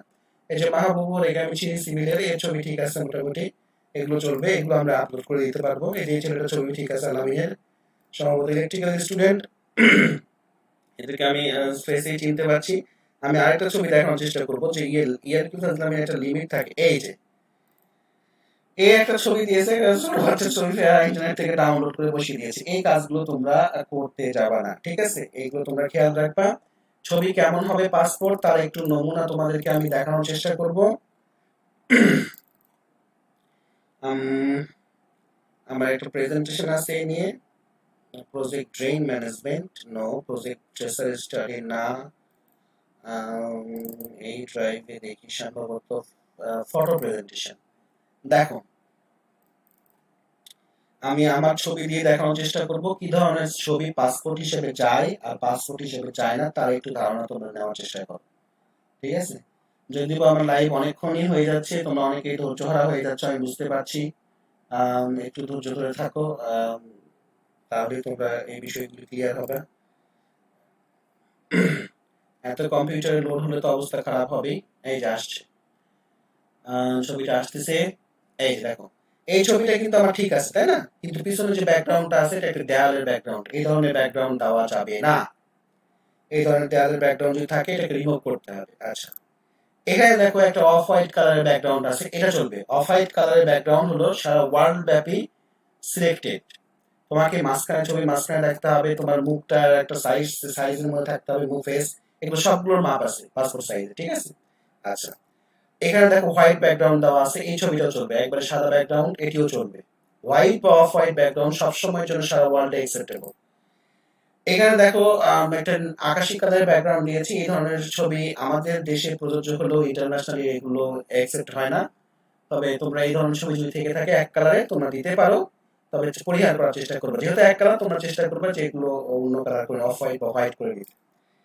দেখো এখানে পিছনে তোমরা যেরকম ভাবে গ্রিন স্ক্রিন সরি, এখানে তোমরা বিভিন্ন প্রকৃতির দৃশ্য দেওয়ার চেষ্টা করেছো। দেখো আমি এখানে একটা দেওয়ার চেষ্টা করেছি। এই ধরনের প্রকৃতির দৃশ্য তোমরা দিবা না, এটা কিন্তু একদমই অ্যাকসেপ্টেবল না। এবার দেখো খেয়াল করে, অফ হোয়াইট কালার আছে কিন্তু মুখটাতেই ছবি হয়ে গেছে, এরকম হয় না। মানে ছবির মুখেই পুরো ছবি পাসপোর্ট পড়ে গেছে, এটা হবে না। তোমার বডির অংশ থাকতে হবে। বললাম তো, যে একটু আগে বললাম না, প্রত্যেকটারই মাপ আছে। আচ্ছা, এখানে খেয়াল করে দেখো, ছবির মাপ ঠিক আছে, মুখ ঠিক আছে, বডি ঠিক আছে, অফ হোয়াইট ব্যাকগ্রাউন্ড আছে, কিন্তু তোমার ফেসের কালার রিকালার হয়ে গেছে। এই ধরনের রিকালার জিনিস প্রদান করা যাবে না। এখানে দেখো তোমার মাথা কেটে গেছে, এ ধরনের মাথা যদি কেটে যায় সেগুলো তোমার ব্যবহার করা যাবে না, মাথা কেটে গেলে, ঠিক আছে? আচ্ছা, চশমা যদি পরে থাকো চশমা ব্যবহার করা যাবে না। হয়তো অনেকে চোখের সমস্যা আছে, কিন্তু পাসপোর্ট সাইজ ছবিতে চশমা গ্রহণযোগ্য না, ঠিক আছে? কারণ এটা তোমার ছবি, তোমার ফেসকে আইডেন্টিফাই করবে। চশমা আইডেন্টিফাই করার জিনিস না, এটা তোমার প্রয়োজনে ব্যবহার করতে হয়, এতটুকুই। আচ্ছা, খেয়াল করে দেখো এই ছবিটা এক সাইডে কর্নারে গেছে, ছবি সবসময় মাঝখানে দেখতে হবে, খেয়াল রাখবে, এটা অ্যাকসেপ্টেবল নয়। খেয়াল করে দেখো এটি কিন্তু উপর দিকে বিশাল একটা স্পেস পড়ে আছে, ছবি মাঝখানে সবই ঠিক আছে, বডি আছে, মুখ আছে, কিন্তু ছোট হয়ে গেছে, এটাও অ্যাকসেপ্টেবল নয়। তোমাকে এরকম ছবি কিন্তু আমি অনেকগুলো দেখালাম, তোমাকে ফুল ছবি থাকতে হবে, ফুল ফ্রেমের ছবি থাকতে হবে। এখানে খেয়াল দেখো ছবিটা চাপানো হয়ে গেছে, এই সাইড থেকে চাপিয়ে দিয়েছি, এই সাইড থেকে চাপিয়ে দিয়েছি, কেমন যেন একটা মোটা মানুষকে চিকন বানানোর চেষ্টা করেছি, ফলে তোমার মুখটাও চিকন হয়ে গেছে। তা আমি ইচ্ছা করলে তো আমার ফেসকে পরিবর্তন করতে পারবো না। পাসপোর্ট সাইজের উদ্দেশ্যই হচ্ছে তোমাকে আইডেন্টিফিকেশন করা। আচ্ছা, এখানে খেয়াল করে দেখো অন্ধকার হয়ে গেছে, এরকম অন্ধকার ছবি করা যাবে না। এর সানগ্লাস পরার কোনো ছবি দেওয়া যাবে না। এরকম যদি শেড পরে, আমি একটু আগে দেখালাম একজন শিক্ষার্থী শেড পড়ছে, এরকম ছায়া যদি থাকে মুখের উপর সাইডে কিংবা পিছন দিকে ছায়া যদি থাকে, এই ধরনের ছায়া থাকা যাবে না, ঠিক আছে? এগুলো হচ্ছে পাসপোর্ট সাইজ ছবির নীতিমালা। তার মানে তোমার জন্য সবচেয়ে গ্রহণযোগ্য পাসপোর্ট সাইজের ছবি কোনটা? এরকম ছবি যেখানে হোয়াইট ব্যাকগ্রাউন্ড থাকবে, ঠিক আছে? এই জিনিসটা তোমরা খেয়াল রাখার চেষ্টা করো। এখানে বলেছে হার্ড কপি কি কলেজে গিয়ে দিতে হবে, এটা বলেছে, আমি উত্তর দিয়েছি। অপরান স্যার চিন্তামুক্ত হলাম, আলহামদুলিল্লাহ, ধন্যবাদ তোমাকেও। আর সাবমিট কম্পিউটার থেকে করলাম, পরে যদি অন্য কম্পিউটার থেকে ডাউনলোড করে প্রিন্ট করে জমা দিই তাহলে কি হবে? হ্যাঁ, অবশ্যই হবে। তুমি সাবমিট মোবাইল থেকে করতে পারো, পরবর্তীতে তোমার ওই ইমেল অন্য কোনো কম্পিউটারে বা ল্যাপটপে গিয়ে ব্যবহার করে ওপেন করে তুমি সেটা আবার প্রিন্ট আউট করতে পারবে, এখানে কোনো সমস্যা হবে না। স্যার রকেট খোলা আছে কিন্তু এনআইডি নাম্বার জানা নাই, অনেক আগে খোলা। না, এই ধরনের দিও না তোমরা। শাকিরুল ইসলাম জানতে চেয়েছে, না এই ধরনের অ্যাকাউন্ট তোমরা দিও না। তুমি নিশ্চিত হও, তোমার আশেপাশে তো বহুত অ্যাকাউন্ট আছে, না? তোমার পিতার আছে, মাতার আছে, কিংবা ভাইয়ের আছে, কিংবা বোনের আছে, কিংবা অভিভাবকের আছে, কিংবা তুমি একটা নিজে খুলে নাও নতুন করে এনআইডি দিয়ে, কালো এনআইডি দিয়ে, কিন্তু অন্য কোনো অ্যাকাউন্ট দিতে চাইবো না, সেটা এনআইডি দিয়ে খোলা নয়। স্যার আমি প্রথম পর্বের শিক্ষার্থী, কিন্তু আমার এসএসসি মূল নম্বর পত্রের কোনো ফটোকপি আমার কিছু নেই, আমি এখন কি করবো সেটা আমি আগেই বলেছি যে এটা তোমার পুরোটাই পার্সোনাল বেস্ট ম্যাটার, এই বিষয়ে আমি কিছু কথা বলতে পারবো না। আমার বাবা অনেকদিন আগে মারা গেছে, এনআইডি নাম্বার না, আমি কি করবো এই প্রশ্নের উত্তর আমি দিয়েছি। স্যার আমি এসএসসি তে স্কলারশিপ পাইছি, তো অন্য অন্য বৃত্তি এর ক্ষেত্রে তাহলে কি লিখবো? আমি ফার্স্ট সেমিস্টারের নিউ স্টুডেন্ট। তুমি এসএসসি তে স্কলারশিপ পেয়েছো, এখন পাচ্ছ কিনা, সরকারি কোনো বৃত্তি পাচ্ছ কিনা, যদি বৃত্তি পাও সঠিক তথ্য প্রদান করবা। হয়তো অন্য কোনো বৃত্তি উপবৃত্তি পেলে তুমি এই উপবৃত্তি পাবা না, কিন্তু এই সামান্য টাকার জন্য মিথ্যে কথা বলার কি দরকার, তাই না? এটি খেয়াল রাখো, সরকারি যদি কোনো বৃত্তি উপবৃত্তি পাও তাহলে অবশ্যই তুমি এটা দেওয়ার চেষ্টা করবে, এটি তোমার প্রতি আমার অনুরোধ থাকবে, কারণ টাকাটাই বড় বিষয় নয়। স্যার আমার প্রথম পর্বের মার্কশিট হারিয়ে গেছে, এখন কি করবো? স্যার প্রথম পর্বের মার্কশিট যদি হারিয়ে যায় তুমি প্রতিষ্ঠান থেকে আবার তুলে নিতে পারবা। অনেকে বলেছে স্যার, রবিউল ইসলাম বলেছে স্যার রেখে দেন আমাদের সুবিধা হবে, ভিডিও রেখে দেওয়ার কথা বলেছে, দেখা যাক কি করা যায়। তো ভিডিও রাখবো কিনা তুলে দিব, কারণ এখানে আমি লাইভে একজন শিক্ষক বা একজন ইউটিউবার বিভিন্ন কথা বলে থাকে, আমি তো ইউটিউবার না, আমি একজন শিক্ষক হিসেবে কথা বলছি, এই কথাবার্তার মধ্যে বিভিন্ন প্রকার কথা চলে আসে, ফলে বুঝতে পারছি না রাখবো কিনা। তবে চেষ্টা করবো তোমাদের সুবিধার জন্য, পরে চিন্তা পরে করা যাবে। অভিভাবক পিতা হলে বা বিকাশ পিতার এনআইডি তে খোলা হলে কয় কপি পিতার এনআইডি কার্ডের ফটোকপি দেওয়া লাগবে? অভিভাবক পিতা হলে এবং বিকাশ পিতার এনআইডি তে খোলা হলে তুমি একটা দিলেই যথেষ্ট। ইনফরমেশন যেহেতু সব দেওয়া আছে, একটা কপি হলেই হবে। জামিল আহমেদ জানতে চেয়েছে আর কি, এটা আমাদের প্রতিষ্ঠানের জন্য, ঠিক আছে? ইমোজি কমেন্ট করা থেকে বিরত থাকুন, অনেকে আছেন। যাই হোক সাকিব, ধন্যবাদ। আমাদের 2020 ইয়ার এক্সাম হয়নি, আমি এই কথা উত্তর দিয়েছি।